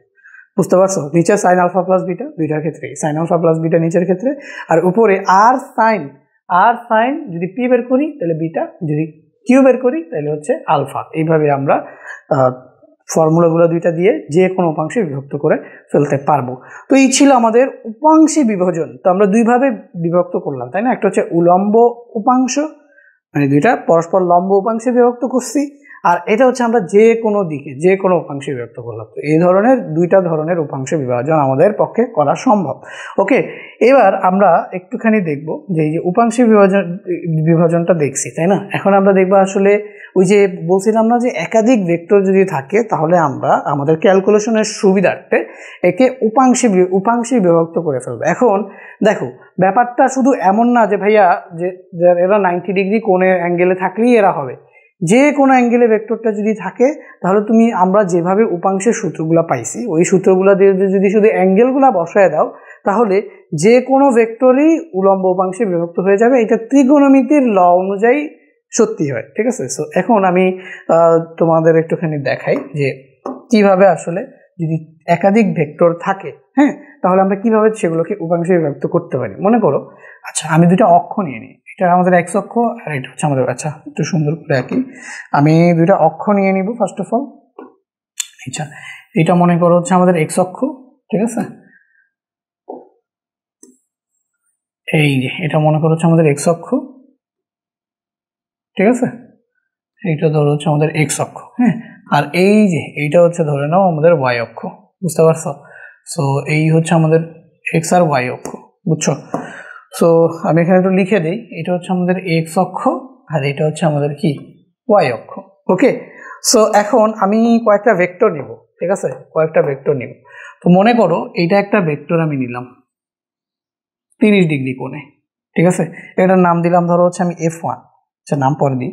আরেকটা ভেক্টর নিলাম, মনে করো এটা 60 ডিগ্রি কোণে নিলাম, ঠিক আছে, 60 হবে মনে করো, আমি অনুমান করে 60 ডিগ্রি কোণে নিলাম। আরেকটা ভেক্টর আমি নিলাম, মনে করো এই যে 120 ডিগ্রি কোণে ধরো, তাহলে এখানে হচ্ছে আমাদের কত 90 আর 30 কাইন্ড অফ এখান দিয়ে আসবে 120 ডিগ্রি কোণ, এই এখান দিয়ে আসবে, ঠিক আছে। চাইলে আমি আরো একটা ভেক্টর নিতে পারি, আচ্ছা আরো একটা ভেক্টর নেই, ঠিক আছে, 210 ডিগ্রি নিই ধরো, আরেকটা ভেক্টর নিলাম, সেটা হচ্ছে এই যে 210 ডিগ্রি কোণে। সবগুলা কোণ কার রেফারেন্সে নিতেছি? এক্স এর। তো এটা ধরো হচ্ছে আমাদের x1, এটা ধরো হচ্ছে আমাদের x2, এটা ধরো হচ্ছে আমাদের x3, এইটা ধরো হচ্ছে আমাদের, আচ্ছা x1 x2 না দিয়ে f1 f2 দিই। তো এটা হচ্ছে আমাদের ধরো f1, এটা ধরো হচ্ছে f2, এটা ধরো হচ্ছে f3 আর এটা ধরো হচ্ছে f4। সবগুলোর ভেতরের এক্স অক্ষের সাথে কোণ আমাদের বের করতে হবে। এখন এই সবগুলা ভেক্টরকে আমরা এই যে দুইটা উপাংশ, একটা এক্স উপাংশ আর একটা হচ্ছে ওয়াই উপাংশে কি করব? বিভক্ত করব। তো এটা ত্রিকোণমিতি অনুযায়ী সত্যি হয়। আমি একদম শর্টকাট মেথডে তোমাদের একটু বোঝানোর চেষ্টা করবো যে কিভাবে আসলে এটারে আমরা এক্স আর ওয়াই অক্ষে বরাবর নিয়ে যেতে পারি। দেখো একটুখানি খেয়াল করো। তো এখান থেকে যদি আমি দেখি তাহলে এই যে এই কোণটার মান আমি কত ধরছিলাম বলতো? এই কোণটার মান আমি ধরছিলাম হচ্ছে 30 ডিগ্রি। আচ্ছা এই যে এইটা হচ্ছে আমি 30 ডিগ্রি কোণে নিতে চাইছিলাম, তাই না? এটা 30 ডিগ্রি। তো এই কোণটার মান আমি কত ধরছি বলতো? এই কোণটার মান ধরছি আমি 60 ডিগ্রি। ওকে, তো এইখানে মাঝখানে এই কোণটার মান কত ধরছি ভাইয়া? এই কোণটার মান ধরছিলাম আমি 120 ডিগ্রি, ঠিক আছে। আর এটা কত ডিগ্রি কোণে নিব বলছিলাম? এই যে এইটারে মনে করো হচ্ছে ভাইয়া 120 ডিগ্রি কোণে, সরি 210 ডিগ্রি কোণে নিব, 210 ডিগ্রি। এখন উপাংশে বিভাজিত করব। তো আমরা দুইটা উপাংশ পাবো। ধরো একটা পাবো হচ্ছে এক্স অক্ষ বরাবর, তো এটাকে আমরা ডিনোট করবো হচ্ছে এফ এক্স দিয়ে। দেখো সবগুলা কোণ কার সাথে নিছি? এক্স অক্ষের সাথে নিছি না? সবগুলা কোণ কার সাথে নিছি বলো ভাইয়া? এক্স অক্ষের সাথে নিছি। তাহলে সবগুলা কোণ যদি এক্স অক্ষের সাথে নিই, তাহলে এক্স অক্ষ বরাবর যে কটা উপাংশ নিব সেগুলো কি আসবে? F cos theta. তো এই যে দেখো আমরা F1 এইটা এক্স অক্ষ বরাবর নিছি, এটার কোণ কত? 30 ডিগ্রি। তাহলে আমরা এখানে কি করব? F1 cos 30 degree. একটা উপাংশ আমরা পাইতেছি হচ্ছে F1 cos 30 ডিগ্রি, ঠিক আছে। তো আমরা ধরো F1 cos 30 ডিগ্রি। ওকে, তো আমরা জাস্ট অ্যাঙ্গেল জানি, বাট কোনটার মান কত সেটা জানি না। তো F1 cos 30 ডিগ্রি আমরা ধরলাম। F2 উপাংশটা কি হবে বলতো? F2 উপাংশটা হবে F2 cos 60 degree. F2 cos 60 degree. আচ্ছা F তো ছোট হাতের নিচে, তাই না? সো এটা ছোট হাতের বানায় দিই, F2 cos 60 ডিগ্রি, ঠিক আছে। F2 cos 60 degree. তারপর হচ্ছে আমরা কি নিয়েছিলাম? F3 cos 120 degree. সো আমরা এখানে কি লিখবো? প্লাস F3 cos 120 ডিগ্রি, ঠিক আছে। F3 cos 120 ডিগ্রি প্লাস হচ্ছে F4 cos 210 degree. F4 cos 210 degree. বুঝতে পারছো? এগুলাকে সবগুলাকে যদি যোগ করো তাহলে সবগুলা ভেক্টর এক্স অক্ষ বরাবর আমি নিয়ে আসতে চাচ্ছি, তাই না?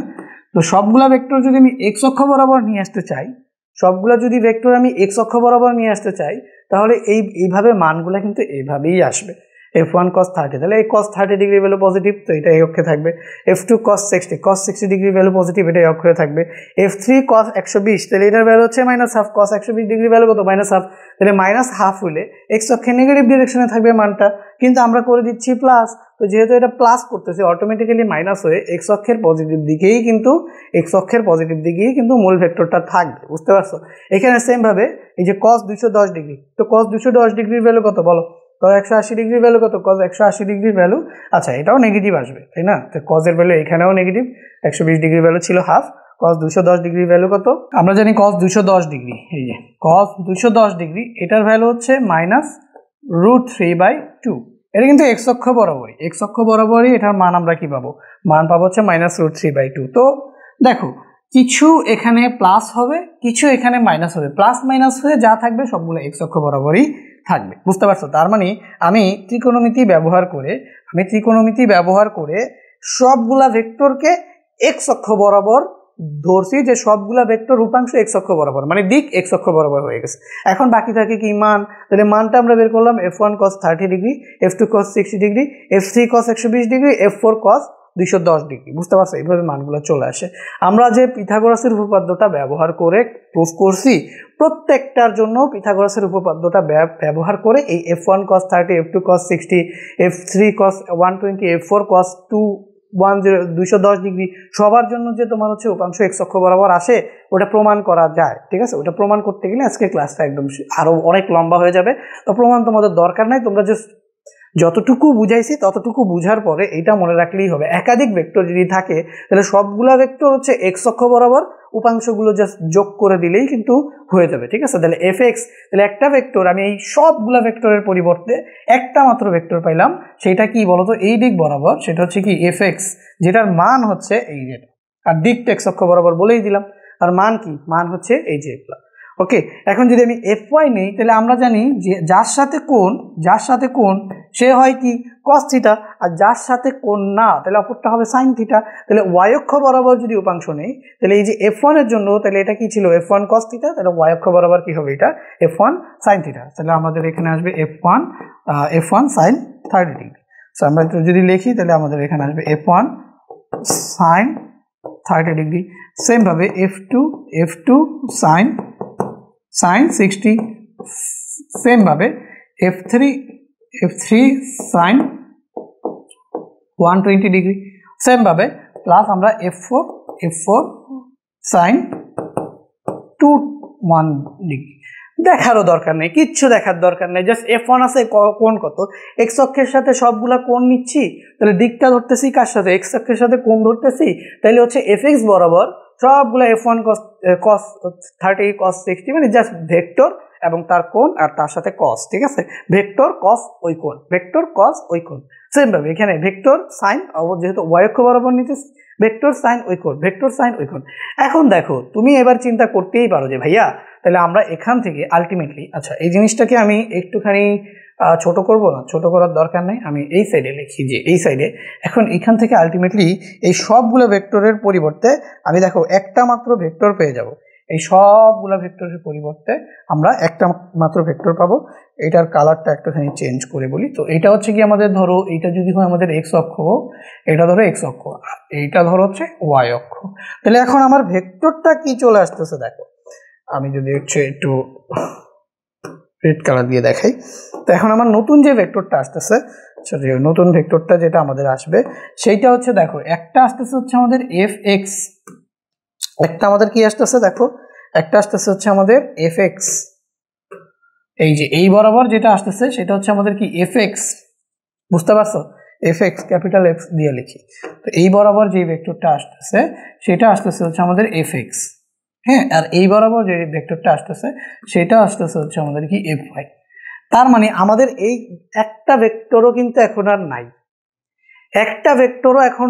এখন আমাদের ভেক্টর হয়ে গেছে দুইটা, একটা হচ্ছে fx আর একটা হচ্ছে fy। যদি এগুলোকে ভেক্টর হিসেবে ধরি তাহলে এটার উপরে আমরা একটা দাগ দিয়ে দিতে পারি।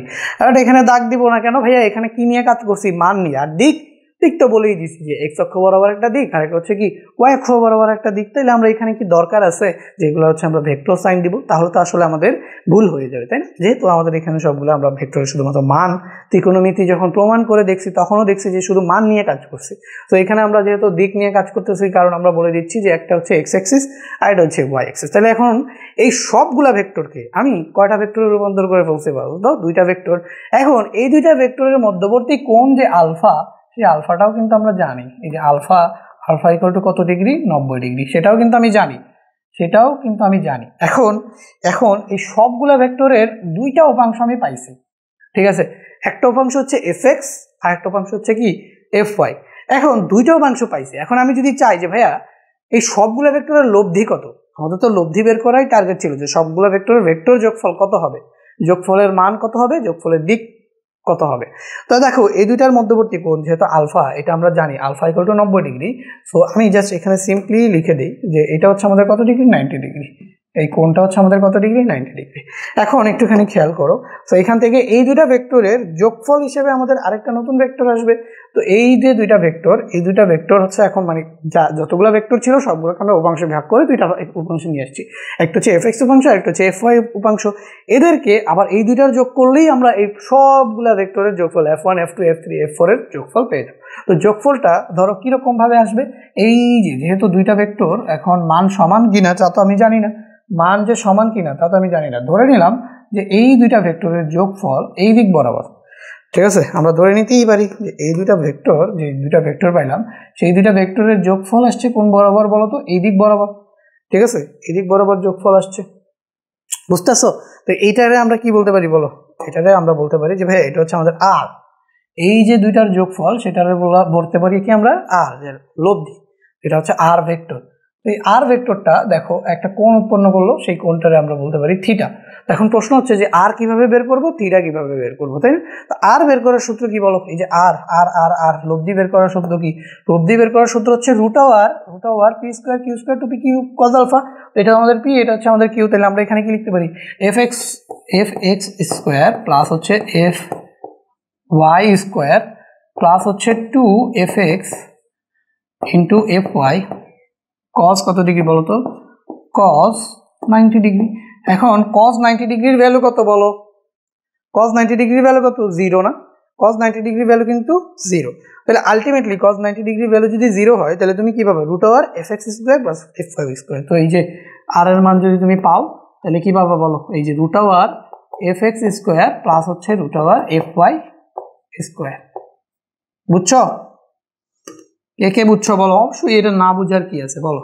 এই যে যেহেতু cos 90 ডিগ্রির ভ্যালু 0, 2fx fy এই পুরোটা 0 হয়ে যাবে, তাহলে তুমি লব্ধি আর যেটা পাবা, তো এই যে এখান থেকে যে লব্ধি আর যেটা পাবা সেটা হচ্ছে কি root over fx square plus হচ্ছে রুট ওভার fy স্কোয়ারের সমান আসবে। তার মানে আর একটা জিনিস বুঝে গেলা যে দুইটা ভেক্টরের মধ্যবর্তী কোণ যদি 90 ডিগ্রি হয় তাহলে তাদের লব্ধি বের করার শর্টকাট কি, R equal to root over fx square plus হচ্ছে fy স্কোয়ার, মানে দুইটা ভেক্টরের জাস্ট স্কোয়ার করে যোগ করে দিলেই দুইটা ভেক্টরের লব্ধি পাওয়া যায়। যদি ভেক্টর দুইটার মধ্যবর্তী কোণ কত ডিগ্রি হয়, 90 ডিগ্রি। দেখছো ওই যে আমাদের fx আর fy দুইটা উপাংশ বিভাজিত ভেক্টর ছিল, সবগুলো ভেক্টরকে আমরা দুইটা ভেক্টর বানাইছি, কিন্তু এখনো আমরা লব্ধি পাই নাই। আমরা যদি লব্ধি পাইতে চাই সেটা আমাদের লব্ধি আসবে কি আর, আরটা আসবে কি ওই দুইটা ভেক্টরের মাঝখানে।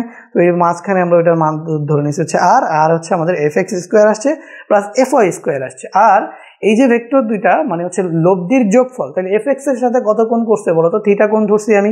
তাহলে আমি যদি এখানে লিখি, আচ্ছা ওইখানে যেহেতু জায়গা নেই তাহলে আমি এখানে যদি লিখি যে থিটা কোণটা কি হবে সেই জিনিসটা আমি একটু লিখতে চাই, tan থিটা। আমরা জানি tan থিটা, অথবা শুধু থিটা লিখলে ওই পাশে লিখবো tan ইনভার্স, আমি এভাবেই লিখি। তাহলে থিটা ইকুয়ালটা আমাদের আসবে কি বলতো, first of all tan inverse আসবে। tan ইনভার্স আসে নিচে হবে কি যার সাথে কোণ সে থাকবে সিঙ্গেল, তাহলে আমাদের এখানে fx এ থাকবে হচ্ছে সিঙ্গেল প্লাস ওই আর থাকে কি fy, fy first of all বসবে কি cos আলফা আর উপরে বসবে হচ্ছে fy সাইন আলফা। এটা ছিল আমাদের মনে রাখা শর্ট ট্রিক্স। এবার দেখো এখান থেকে আমাদের এই যে tan ইনভার্সটা কিন্তু থেকে যাব, তো এখান থেকে আমাদের tan ইনভার্সটা থেকে গেল। এরপর আমরা কি করব, এরপর হচ্ছে আমাদের জাস্ট আলফার ভ্যালুটা যদি বসায় দিই তাহলে এখানে আমাদের এই যে উপরে fy সাইন আলফার ভ্যালু কত বসবে, 90 ডিগ্রি না, সাইন 90 ডিগ্রি। তাহলে আমরা fy সাইন 90 ডিগ্রি ভ্যালু 1, তাহলে আমরা এখান থেকে লিখতে পারি fy ইন্টু 1 লিখি। এখানে আমরা fy লিখলাম আর এখানে কত লিখবো বলো তো, বসাই সাইন 90 ডিগ্রি, কত বসাবো সাইন 90 ডিগ্রি। আর এখানে আমাদের fx থাকতো প্লাস fy cos আলফা, তাহলে আলফার ভ্যালু কত 90 ডিগ্রি, তো এখান থেকে আমরা কি বসাতে পারি fy cos 90 ডিগ্রি। এখন তোমরাই আমাকে বলো যে ভাইয়া সাইন 90 ডিগ্রি ভ্যালু কত 1, সেই 1 যদি fy এর সাথে গুণ করি তাহলে তো fy থাকবে, তাহলে উপরে থাকবে কি, উপরে থাকবে হচ্ছে fy, তাহলে উপরে আমরা বসাইতে পারি কি বসাইতে পারি, উপরে আমরা বসাইতে পারি যে Fy বসাই দিতে পারি, উপরে আমরা বসাই দিতে পারি হচ্ছে Fy। সো উপরে থাকলে হচ্ছে Fy।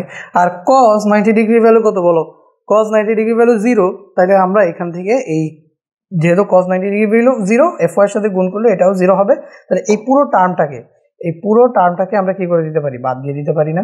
তাহলে নিচে থাকবে কি শুধু Fx, তাহলে নিচে থাকবে শুধু হচ্ছে Fx। দেখো Fy cos আলফা, তো এখানে আমাদের cos আলফা 90 ডিগ্রি, তাহলে এই টার্মটা 0 হয়ে যাবে, তাহলে থাকবে কি Fx প্লাস 0, তার মানে হচ্ছে Fx। তাহলে tan ইনভার্স, তাহলে থিটা আলটিমেটলি আমরা এই যে কোণটা পাইতেছি সেটা হচ্ছে tan inverse Fy by Fx। তো এটা তুমি শর্টকাটে মনে রাখতে পারো, যদি দুইটা কোণের দুইটা হচ্ছে ভেক্টরের মধ্যবর্তী কোণ আলফা 90 ডিগ্রি হয়, তাহলে তাদের লব্ধি বের করার সূত্র হচ্ছে √fx স্কোয়ার প্লাস হচ্ছে Fy স্কোয়ার, মানে হচ্ছে জাস্ট ওই দুইটা ভেক্টরের বর্গের যোগফল। আর যদি হচ্ছে এটা যদি হচ্ছে আমাদের 90 ডিগ্রি হয়, তাহলে থিটা বের করার ফর্মুলা হচ্ছে tan ইনভার্স, যার সাথে কোণ সে নিচে, অপরটা হবে উপরে। এটাও শর্টকাটে মনে রাখতে পারো, এমসিকিউর জন্য তোমাদের অনেক হেল্প হবে। তো সোফার আমরা অনেক কিছু ভেক্টরের আলোচনা করলাম, উপাংশের আলোচনা এখানে আমাদের শেষ। তো এই উপাংশের আলোচনা থেকে তোমাদের যে বোর্ড বই আছে বা হচ্ছে তোমাদের যে তপন স্যারের বই বা যে কোনো বইয়ে 3-4টা ঘটনা ব্যাখ্যা করা আছে। সো তার মধ্যে 3টা ঘটনা এখন আমি তোমাকে ব্যাখ্যা করব। তো প্রথম যে ঘটনা সেটা হচ্ছে লন রোলার ঠেলার চেয়ে টানা সহজ। ঠিক আছে, তো দেখো আমি এই কথাটা একটু লিখি। সো লন রোলার ঠেলার চেয়ে টানা সহজ। তো লন রোলার ঠেলার চেয়ে টানা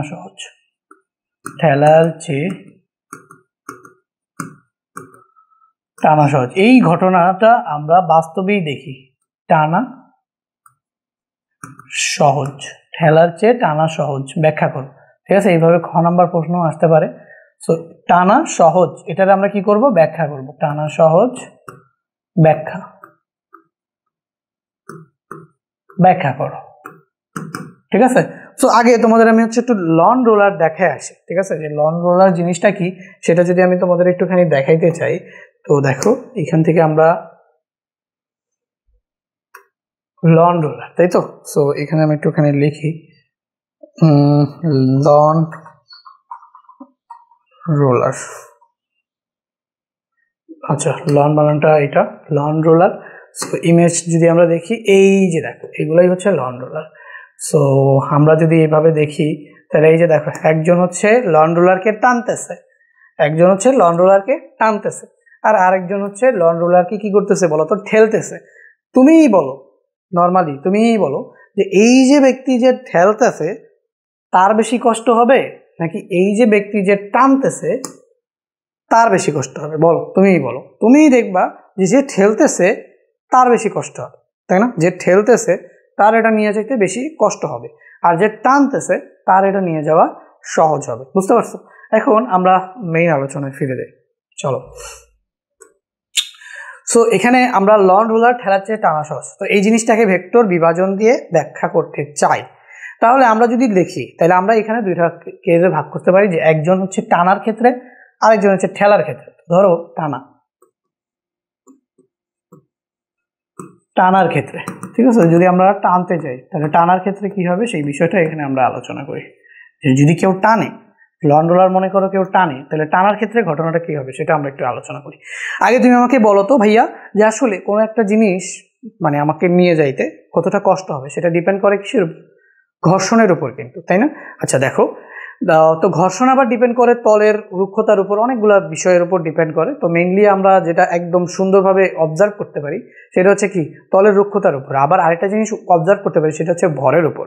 ধরো তলটা মসৃণ, তল নিয়ে আমাদের ঝামেলা নেই, তলটা মোটামুটি নর্মালি যেরকম একটা তল থাকে, ঠিক আছে। ধরো ঘাসটা যেরকম একটা ঘাস থাকে, ওই ঘাস থেকে, ওইটা নিয়ে আমাদের মাথা ব্যথা নেই। আমাদের মাথা ব্যথা হচ্ছে তাহলে ঘাস তো আর আমরা চেঞ্জ করতে পারবো না, তাই না? ধরো লন রোলার ঘাসের উপরেই তো আমরা টানি, ঘাস তো আর চেঞ্জ করতে পারবো না, তাহলে ফ্রিকশনের উপর আমার হাত নাই। তো ওজনের উপর আমার হাত আছে। দেখো, কোন একটা বস্তু যত ভারী হবে ওটাকে টানতে বেশি তত কষ্ট হবে। তো ধরো একটা লন রোলার তুমি ধরো টানতেছো, তো ওইটার ওজনও তো ফিক্সড। এখন কোনোভাবে যদি বাইরে থেকে এক্সটার্নাল ওজন বা ভর অ্যাড হয়, ধরো তুমি গিয়ে ওটার উপর দাঁড়ায় পড়লা, তো এখন যে টানতেছে তার কি বেশি কষ্ট হবে না? বুঝতে পারছো? মানে এক তো ভরও ফিক্সড, ঘাসও তুমি চেঞ্জ করতে পারবো না, লন রোলারের ভরও ফিক্সড। তো এখানে যা ঘর্ষণ ছিল, যতটুকু কষ্ট হওয়ার তোমার হয়েছে।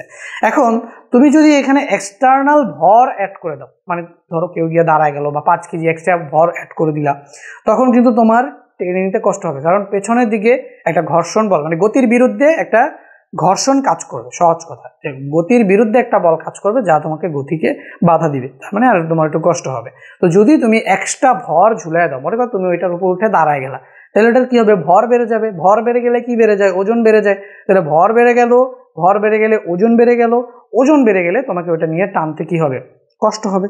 তার মানে আমরা দেখি যদি ওজন বাড়ানো যায় তাহলে আমাদের কি এটা নিয়ে যেতে কষ্ট বেশি হবে, কারণ ঘর্ষণ বেড়ে যাবে। আর যদি ওজন কমানো হয় তাহলে হচ্ছে আমাদের টানতে সহজ হবে বা ঠেলতে সহজ হবে, কারণ কি তখন ঘর্ষণ কি হবে, কম হবে। সো এখন আমরা একটু আলোচনা করি যে যখন আমরা টানি তাহলে টানার ক্ষেত্রে কি হয়। দেখো, সো আমি একটা লন রোলার আঁকার ট্রাই করি, ঠিক আছে।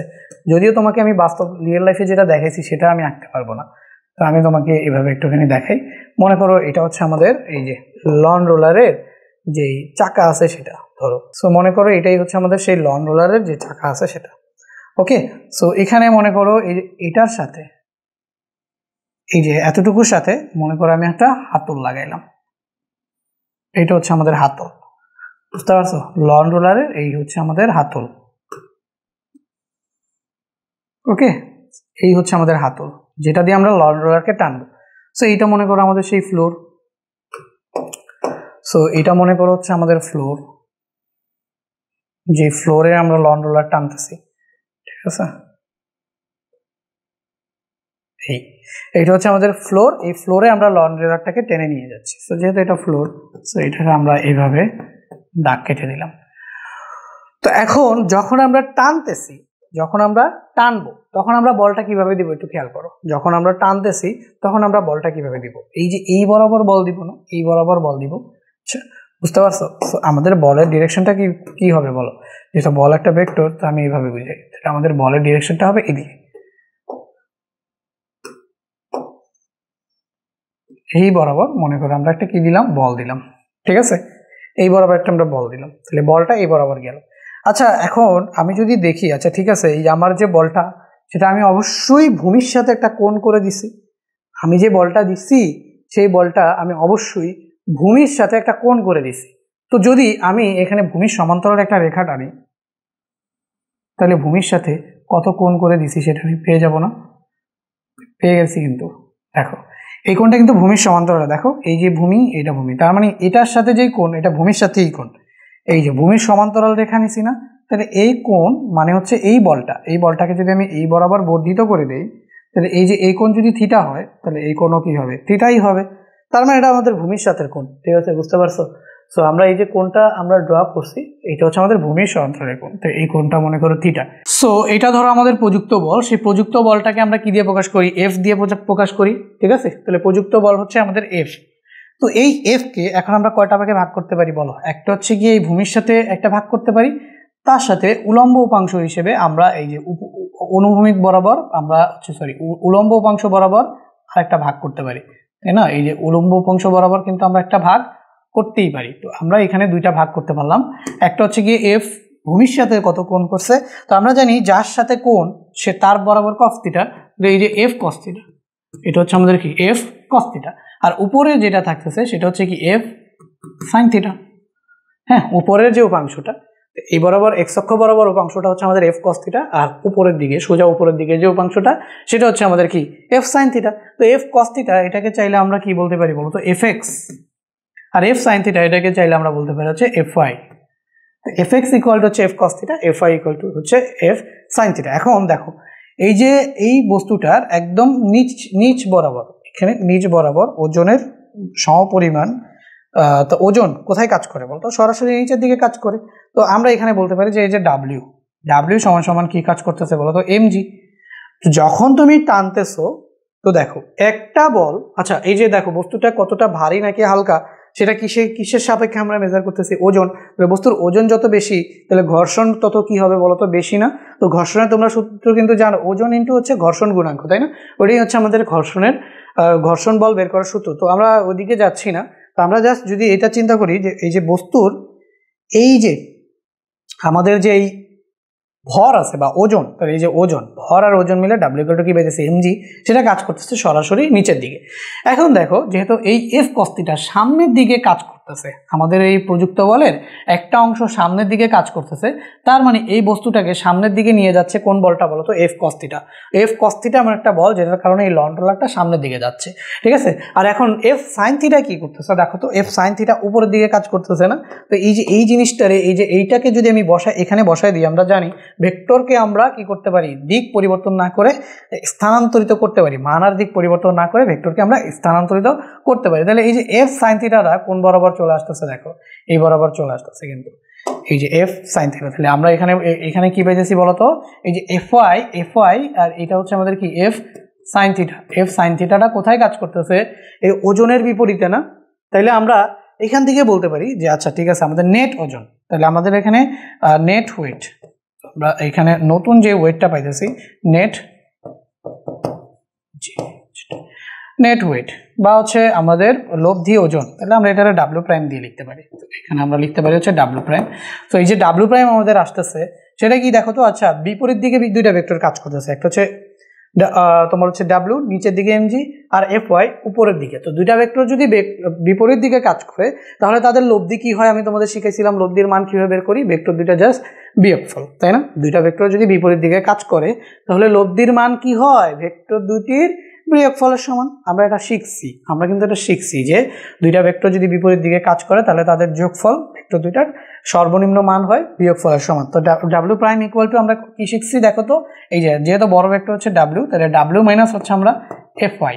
তাহলে একটু খেয়াল করো যে ডাব্লিউ থেকে এফ ওয়াইটাকে মাইনাস হচ্ছে, তা তুমি এখানে চাইলে কি লিখতে পারো, তুমি আরো লিখতে পারো হচ্ছে M G minus F sine theta, M G minus F sine থিটাও লিখতে পারো, এটাও লিখতে পারো।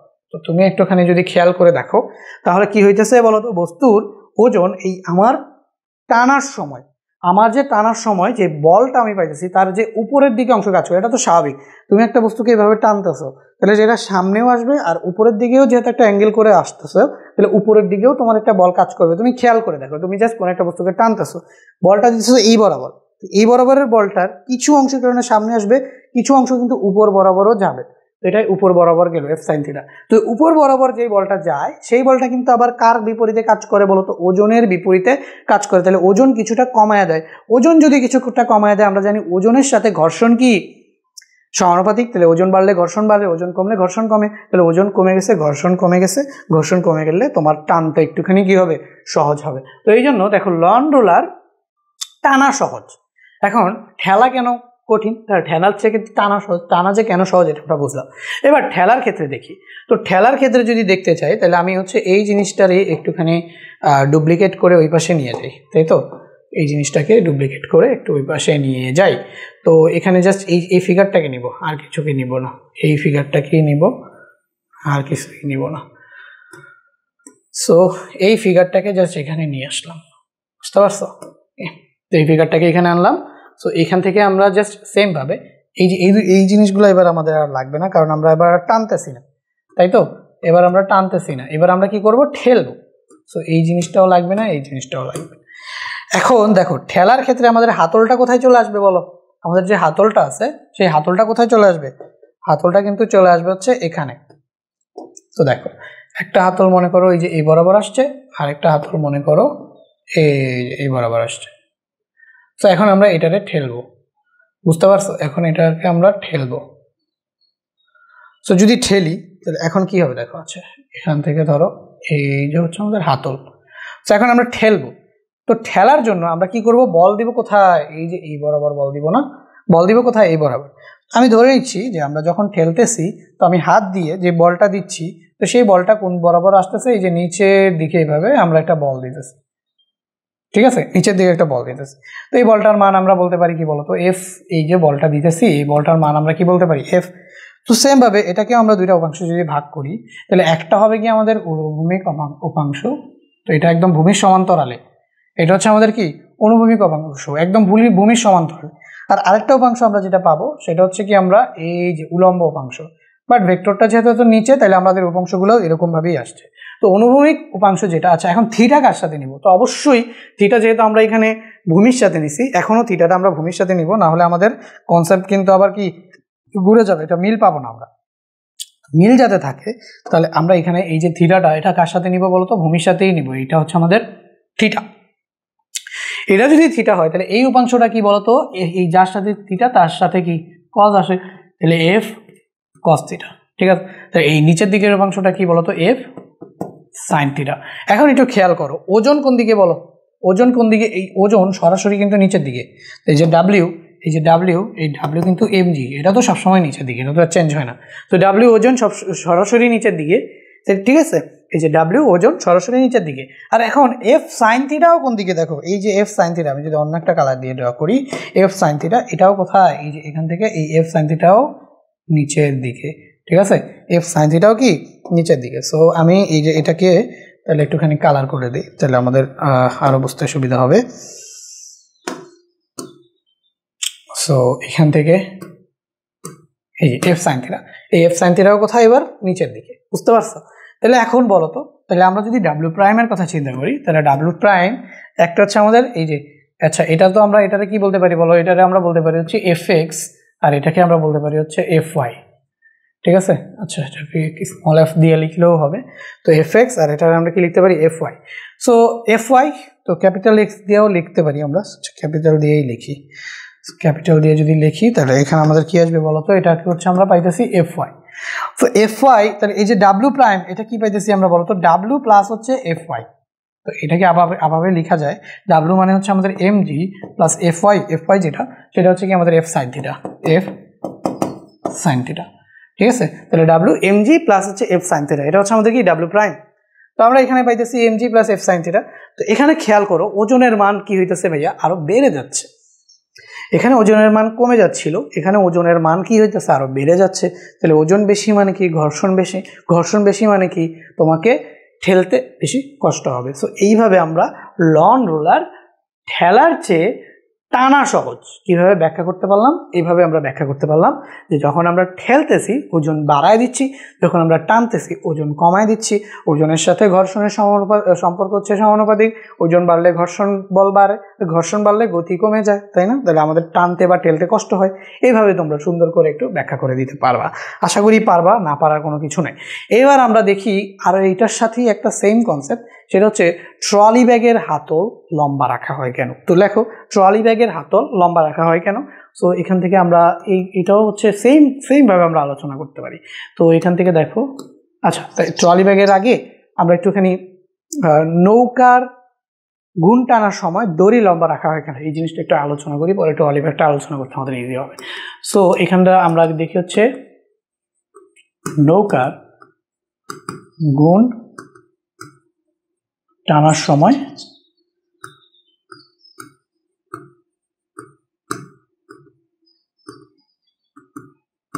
দড়ি লম্বা রাখা হয় কেন? লম্বা রাখা হয় কেন?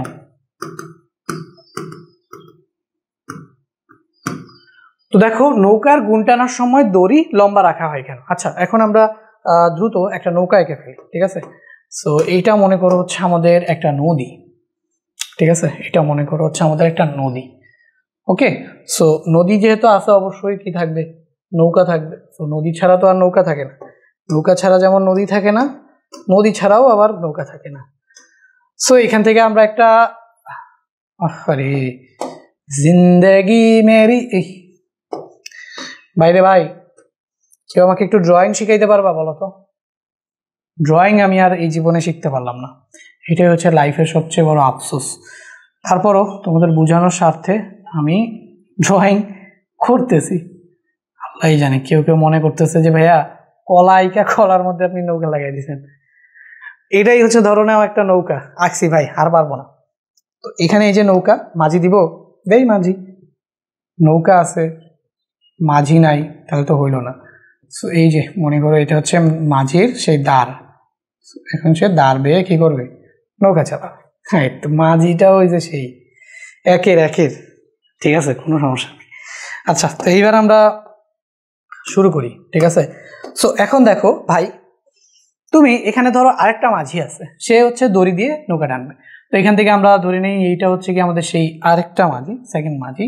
সো এই যে সেকেন্ড মাঝি, সে কি করবে, দড়ি দিয়ে নৌকা টানবে। সো ধরো ও হচ্ছে এরকম ভাবে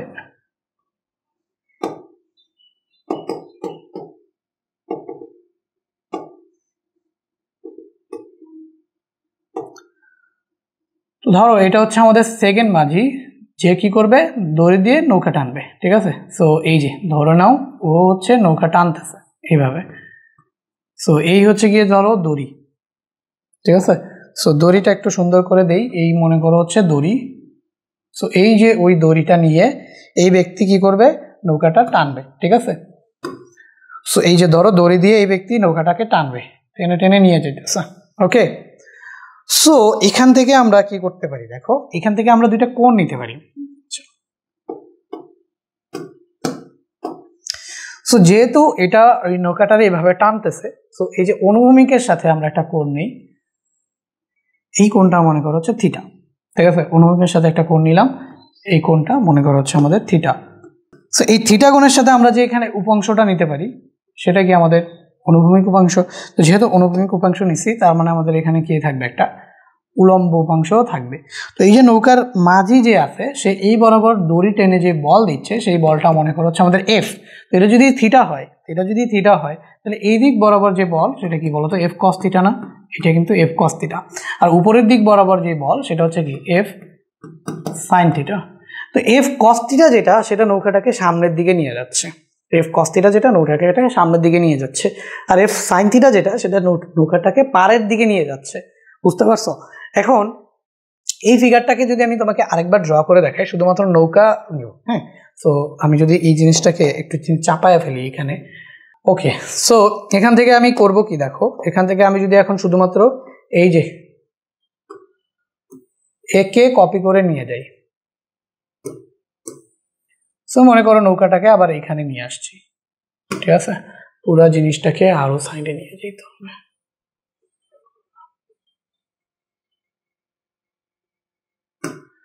তো এই সেম নৌকাটাকে আমি আবার এখানে নিয়ে আসলাম, এনে এখন আরেকটা ব্যক্তি মনে করো এই নৌকাটাকে টানবে, কিন্তু ওর যে টানটা, সেই টানটা হবে মনে করো এই যে দড়িটা মনে করো অনেক লম্বা রাখবে, এইভাবে ওই দড়িটা অনেক লম্বা রাখছে মনে করো, ঠিক আছে, ওই দড়িটা অনেক লম্বা রাখছে।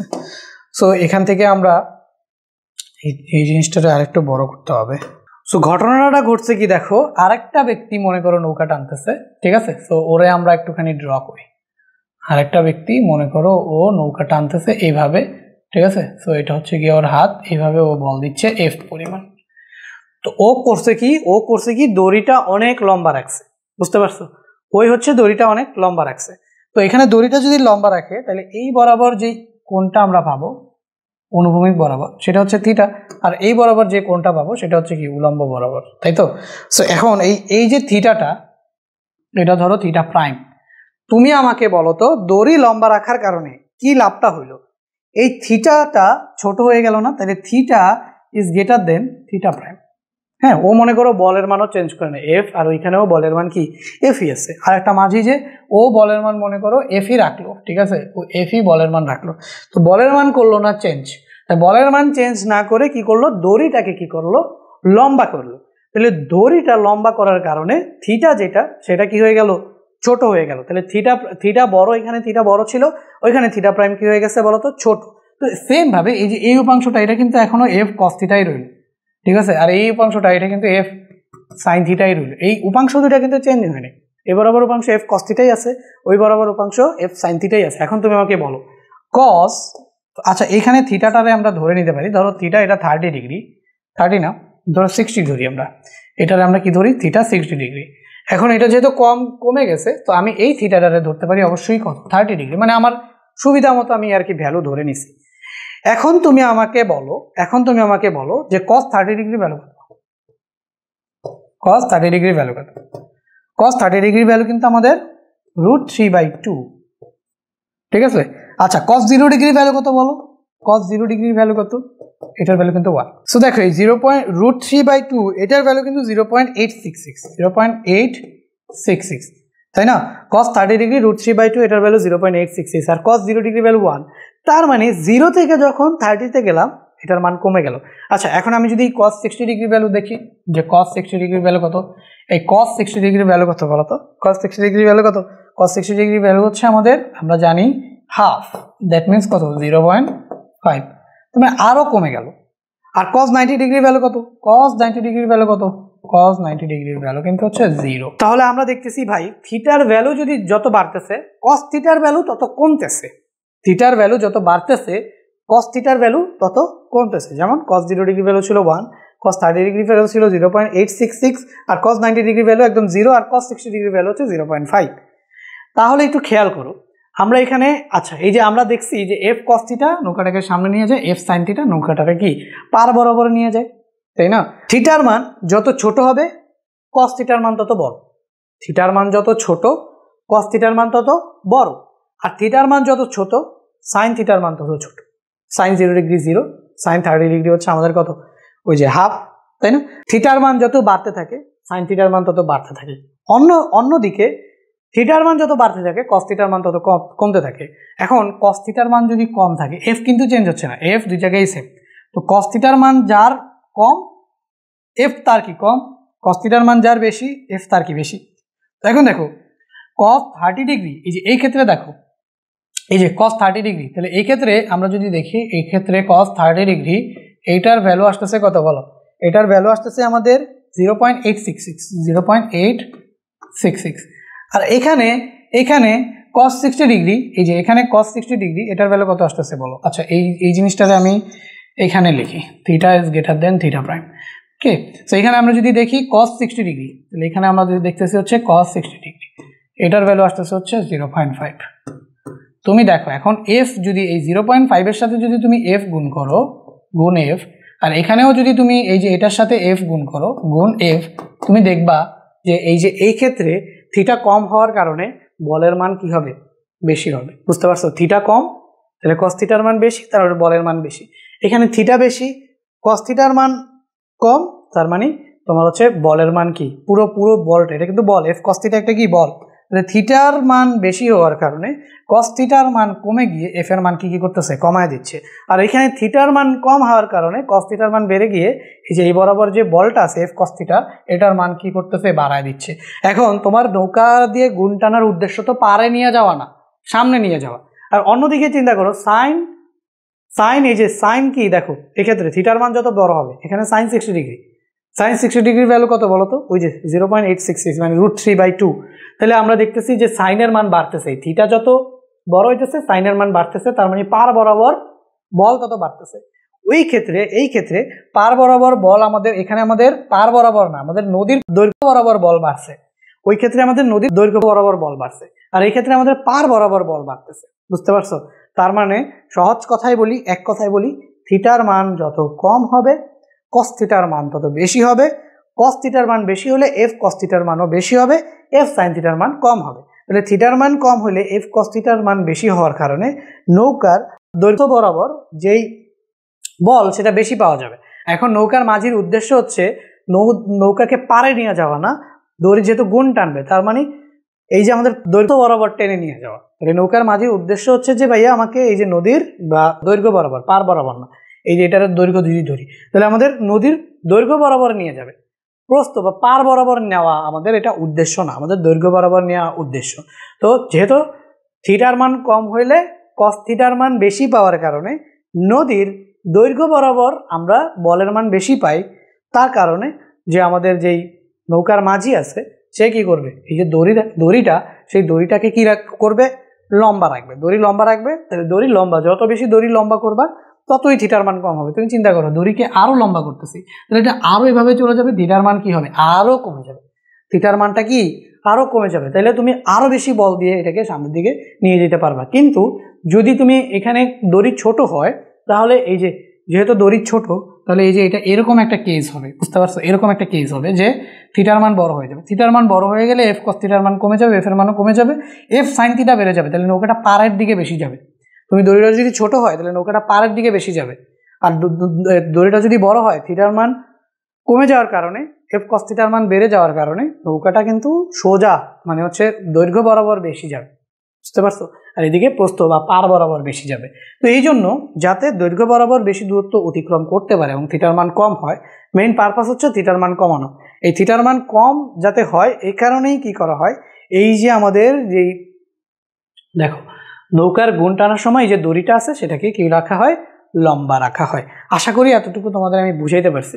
এখন লাস্ট প্রশ্ন আমাদের, ট্রলি ব্যাগের হাতল লম্বা রাখা হয় কেন? এই জিনিসটা নিয়ে আমরা একটু এখানে আলোচনা করি যে ট্রলি ব্যাগের হাতল লম্বা রাখা হয় কেন। দেখো সহজে এটা একদম বুঝে যাবে। তো ট্রলি ব্যাগের হাতল লম্বা রাখা হয় কেন? লম্বা রাখা হয় কেন? নদী নৌকার কনসেপ্টটা সেম, রাখা হয় কেন, লম্বা রাখা হয় কেন, এটা যদি তোমার প্রশ্ন হয়, দেখো এটা একদম নদী নৌকার কনসেপ্টটার ছাড়া আর কিচ্ছু না। দেখো তো এখান থেকে আমরা একটা ট্রলি ব্যাগ আঁকি আগে। ফার্স্ট অফ অল ধরো এইটা হচ্ছে কি আমাদের, মনে করো সেই ট্রলি ব্যাগ, এটা হচ্ছে আমাদের ট্রলি ব্যাগের চাকা, এটাই হচ্ছে আমাদের রাস্তা। তো এখানে ট্রলি ব্যাগের যে হাতলটা আছে সেইটা মনে করো এটা হচ্ছে গিয়ে সেই হাতল, বুঝতে পারছো? এখন আমাদের প্রশ্ন হচ্ছে যে এই যে হাতলটা আমি ড্র করলাম, তো এই হাতলটাকে লম্বা রাখা হয় কেন? তো এখানে আমরা আরেকটা চাকা এভাবে ছোট করে দিয়েই দিতে পারি, তো দরকার নেই, একটা চাকা দিয়েই এটা চলতেছে মনে করো। এটাই হচ্ছে আমাদের ট্রলি ব্যাগ যেটা এই চাকার উপর চলতেছে। তো যদিও মনে হইতেছে একটা ব্যাট, বাট কিচ্ছু করার নাই, তোমরা বুঝলেই হবে। মনে করো এটাই হচ্ছে আমাদের একটা ট্রলি ব্যাগ। সো এটা হচ্ছে কি আমাদের ট্রলি ব্যাগের এই যে হাতলটা, ঠিক আছে? তো এই যে হাতলটা আমরা কথা চিন্তা করি, বিবেচনা করি, তাহলে এই বরাবর দেখো আমরা বল টেনে এটাকে সামনের দিকে নিয়ে যাই। বলটা আমরা কোন বরাবর দিই বলো? ট্রলি ব্যাগ যদি হয় এটা, তাহলে আমরা বলটা কোন বরাবর দিই? বলটা কিন্তু আমরা এই বরাবর দিই, এই বরাবর বল দিই, ঠিক আছে? তো সেম কনসেপ্ট ভাইয়া। তাহলে এটা যদি আমরা অনুভূমিকের সাথে কোণ নিই, তাহলে এই যে অনুভূমিকের সাথে কোণ নিতেছি, তো এটা ধরো আমাদের থিটা, এই কোণটা হচ্ছে আমাদের কি থিটা। তাহলে এই যে এটা যদি আমাদের এফ হয়, তাহলে এই বরাবর আমাদের কি আসবে, এফ কস থিটা আসবে, এফ কস থিটা আসবে। আর এই যে উপরের দিক বরাবর আমাদের কে যাবে বলো? এই দিক বরাবর হচ্ছে আমাদের এফ সাইন থিটা যাবে। তো এখান থেকে উপরের দিক বরাবর কে যাচ্ছে, এফ সাইন থিটা। সো উপরের দিক বরাবর আমরা এফ সাইন থিটাকে নিচ্ছি। ওকে, সো এখানে আমরা লিখে দিতে পারি এফ সাইন থিটা। তো ঘটনা সেম, ঘটনা সেম। তো দেখো এই হাতলটা যত লম্বা হবে, তুমি একটু চিন্তা করো, একটা ট্রলি ব্যাগ, তাই হাতলটা যদি ছোট হয়, হাতলটা যদি ছোট হয় এটা কিন্তু অনেকখানি খাড়াখাড়িভাবে থাকবে। বাট তুমি যদি হাতলটাকে হচ্ছে অনেক বড় করে ফেলতে পারো, তাহলে অটোমেটিক্যালি হাতল যখন বড় করে ফেলবা, অটোমেটিক্যালি এটা কি নিচের দিকে ঝুঁকে পড়বে। তুমি খেয়াল করো, ট্রলি ব্যাগ টানতেছো, হাতলটা ছোট, তাহলে এটা একদম তোমার হাত দিয়ে যখন ধরবা এটা দাঁড়ায় থাকবে। বাট তুমি যখন এই হাতলটাকে অনেক লম্বা করে ফেলবা, এরপর যখন তুমি এভাবে ধরবা, দেখবো ওটা কিন্তু একদম হেলে পড়ছে, একদম হেলে পড়ছে। মানে বিষয়টা এরকম হবে। তো আমি যদি এই জিনিসটাকে আবার সেকেন্ড টাইম আরেকবার ড্র করতে চাই, সো এটা কি হবে দেখো, সেকেন্ড টাইম যদি আমি ড্র করি, এবার হাতলটাকে আমি লম্বা রাখবো। তো হাতলটাকে যদি লম্বা রাখতে চাই, এই জিনিসটাকে একটু কপি করি, এই যে মনে করো, ঠিক আছে? এবার এটা কি হবে দেখো, এটা এবার কি হবে, যদি আমি হাতলটাকে লম্বা রাখি, তাহলে এটা এরকম ভাবে ঘুরে যাবে, এই এরকম ভাবে কি হবে, ঘুরে যাবে। বুঝা ফিল করতে পারতেছো বলো? ফিল করতে পারতেছো? এই এরকম হয়ে যাবে কিছুটা, ট্রলি ব্যাগটা এবার এরকম হয়ে যাবে। আর হাতলটা আমাদের একটুখানি কি হয়ে গেল, লম্বা। এই যে লম্বা হাতলের কারণে এটা নিচের দিকে নেমে গেল, ঠিক আছে? নিচের দিকে নেমে গেল, তার মানে এটা আমাদের এই তলের দিকে ঝুঁকে পড়বে। যদি এভাবে ঝুঁকে পড়ে তাহলে একটুখানি খেয়াল করো। সো আমি মনে করো বলটা এই বরাবর দিচ্ছি, এখন আমি বলটা এই বরাবর দিচ্ছি। তো এই বরাবর দিলে এখন আমাদের বলটা আমরা এই বরাবর দিচ্ছি, এই বরাবর দিলে এখন আমরা দুইটা উপাংশে ভাগ করতে পারি। একটা হচ্ছে কি বলতো, এই যে অনুভূমিক উপাংশ, আর এটা হচ্ছে কি এটার সাথে লম্ব উপাংশ। তো তুমি আমাকে একটুখানি কম্পেয়ার করে বলো, এই দুইটা ফিগার যেটা ভাইয়া আঁকলাম, এই দুইটা ফিগারের মধ্যে একটুখানি কম্পেয়ার করে বলো তো যে ভাইয়া কোনটা থিটা বড়, কোনটা থিটা ছোট। তার মানে যদি এটা অনুভূমিকের সাথে ঝুঁকে যায়, এই থিটার মান কি হবে বলতো, কম হবে। এই থিটার মান কি হবে, কম হবে। এটা যদি আমাদের এফ হয়, তাহলে এটা হবে আমাদের কি এফ কস থিটা, আর এটা হবে কি আমাদের এফ সাইন থিটা। মাত্র আমরা দেখলাম যে এফ কস থিটা, কস থিটার মান যত ছোট, তাহলে এখানে আমরা এটাকে থিটা প্রাইম বলতে পারি। তাহলে আমরা এখানেও দেখতেছি যে theta is greater than theta prime, theta প্রাইমটা ছোট। তাহলে যে কস থিটার মান যদি কমাইতে পারি। আমাদের ট্রলি ব্যাগটাকে তো টার্গেট হচ্ছে সামনে নিয়ে আসা, তাহলে সামনে নিয়ে যাওয়ার জন্য বল কাজ করতেছে কি এফ কস থিটা। তার মানে এফ কস থিটা যত বেশি হবে তাহলে আমাদের টানতে তত সহজ হবে। তো ট্রলি ব্যাগ যাতে সহজে টানা যায় এই জন্য হাতলটাকে লম্বা রাখা হয়। হাতল লম্বা রাখলে এটা অনুভূমিকের সাথে ঝুঁকে পড়ে, যদি ঝুঁকে পড়ে এই থিটা প্রাইমের মানটা কি হয়ে যায়, কমে যায়। তাহলে অনুভূমিকের সাথে ঝুঁকে পড়লে এই যে থিটা প্রাইমের মান কি হয়ে যায়, কমে যায়। তো থিটা প্রাইমের মান যখন কমে যাবে কস থিটার মান তখন কি হয়ে যাবে, বেড়ে যাবে। তো কস থিটার মান যখন বেড়ে যাবে এফ এর সাথে যখন কস থিটা গুণ করবো তাহলে আমাদের অনুভূমিক বরাবর বলটাও কি হবে, বেড়ে যাবে। তো অনুভূমিক বরাবর বল যদি বেড়ে যায় তাহলে এটাকে খুব সহজেই আমরা টেনে এক প্রান্ত থেকে আরেক প্রান্তে নিয়ে যেতে পারবো। এই কারণে ট্রলি ব্যাগের হাতলকে কি করা যায়, লম্বা রাখা হয়। ট্রলি ব্যাগের হাতলকে এই জন্যই আমরা লম্বা করি, যাতে আমাদের প্রযুক্ত বলের অধিকাংশ উপাংশ কোথায় যায়, সামনে যায়। বাট একটুখানি চিন্তা করো, যদি এটা এরকম হইতো যে এই উপরের দিকের কোণটা বড়, মানে এই যে থিটা, মানে এই থিটার ভ্যালু অনেক বড়, তাহলে এটা কোথায় আসতো বলো তো? তুমি যদি এভাবে ধরতা, ধরো এইভাবে ধরছো, থিটা অনেক বড়, অনুভূমিকের সাথে থিটা অনেক বড়, তাহলে বলটা যাচ্ছে এইভাবে, তাহলে এটা কিন্তু উপরের দিকে তুমি পুরা ওয়েটটা তোমার হাতে চলে আসবে, বুঝতে পারছো? যদি এই থিটাটা অনেক বড় হয়, ধরো এই যে এফটা আরো বড়, এই যে এখান থেকে আমি এটাকে আরো একটু রোটেট করে দিই, এইটাকে আরেকটু রোটেট করে দিই, এই থিটাটা আরো বড় হলে মনে করো এই বরাবর আসতেছে, এই বরাবর তুমি মনে করো বল দিচ্ছ। তাহলে এখন তুমি আমারে বলো, এই বরাবর যদি তুমি বল দাও, এই বরাবর যদি তুমি বল দাও, ধরো এই বরাবর দিচ্ছ বল, তাহলে থিটার মান কি অনেক বেড়ে গেল না? থিটার মান কি হইলো বলো, অনেক বেড়ে গেছে কিনা? থিটার মানটাই অনেক বেড়ে গেছে। এই যে দেখো থিটার মান অনেক বেড়ে গেছে। তুমি দেখো এই বরাবর যখন তুমি টানবা তোমার পুরা ওজনটাই প্রায় তোমার হাতে চলে আসবে। তুমি নিজে একটু ফিল করার ট্রাই করো যে এইভাবে যদি তুমি ট্রলি ব্যাগটাকে ধরো, টানো, থিটা অনেক বড়, তাহলে পুরো ওজনটা তোমার হাতে চলে আসবে না? অন্যদিকে যদি এই কেসে হয় পুরো ওজনটা চাকায় চলে যাবে, তোমার টানতে খুবই কষ্ট কম হবে। সো এইটাই হচ্ছে কি আমাদের মেইন আলোচনার বিষয় ছিল। আমরা ভেক্টর বিভাজনটাকে খুব ভালো মতো পড়লাম। আজকের টপিকে তোমাকে ভেক্টর বিভাজন যা পড়াইছি তোমার ইন্টার লাইফে এর বাইরে আর কিচ্ছু লাগবে না। তোমার ভেক্টর বিভাজনের যত ম্যাথ আছে সবগুলো কনসেপ্ট ক্লিয়ার হয়ে যাবে। আশা করতেছি যে এই যে আমরা 3টা ঘটনা ব্যাখ্যা করলাম ভেক্টর বিভাজন দিয়ে, সেই 3টা ঘটনাও তোমাদের ক্লিয়ার হয়েছে। সো ক্লাসটা কেমন লাগছে ডেফিনেটলি আমাকে জানাবা।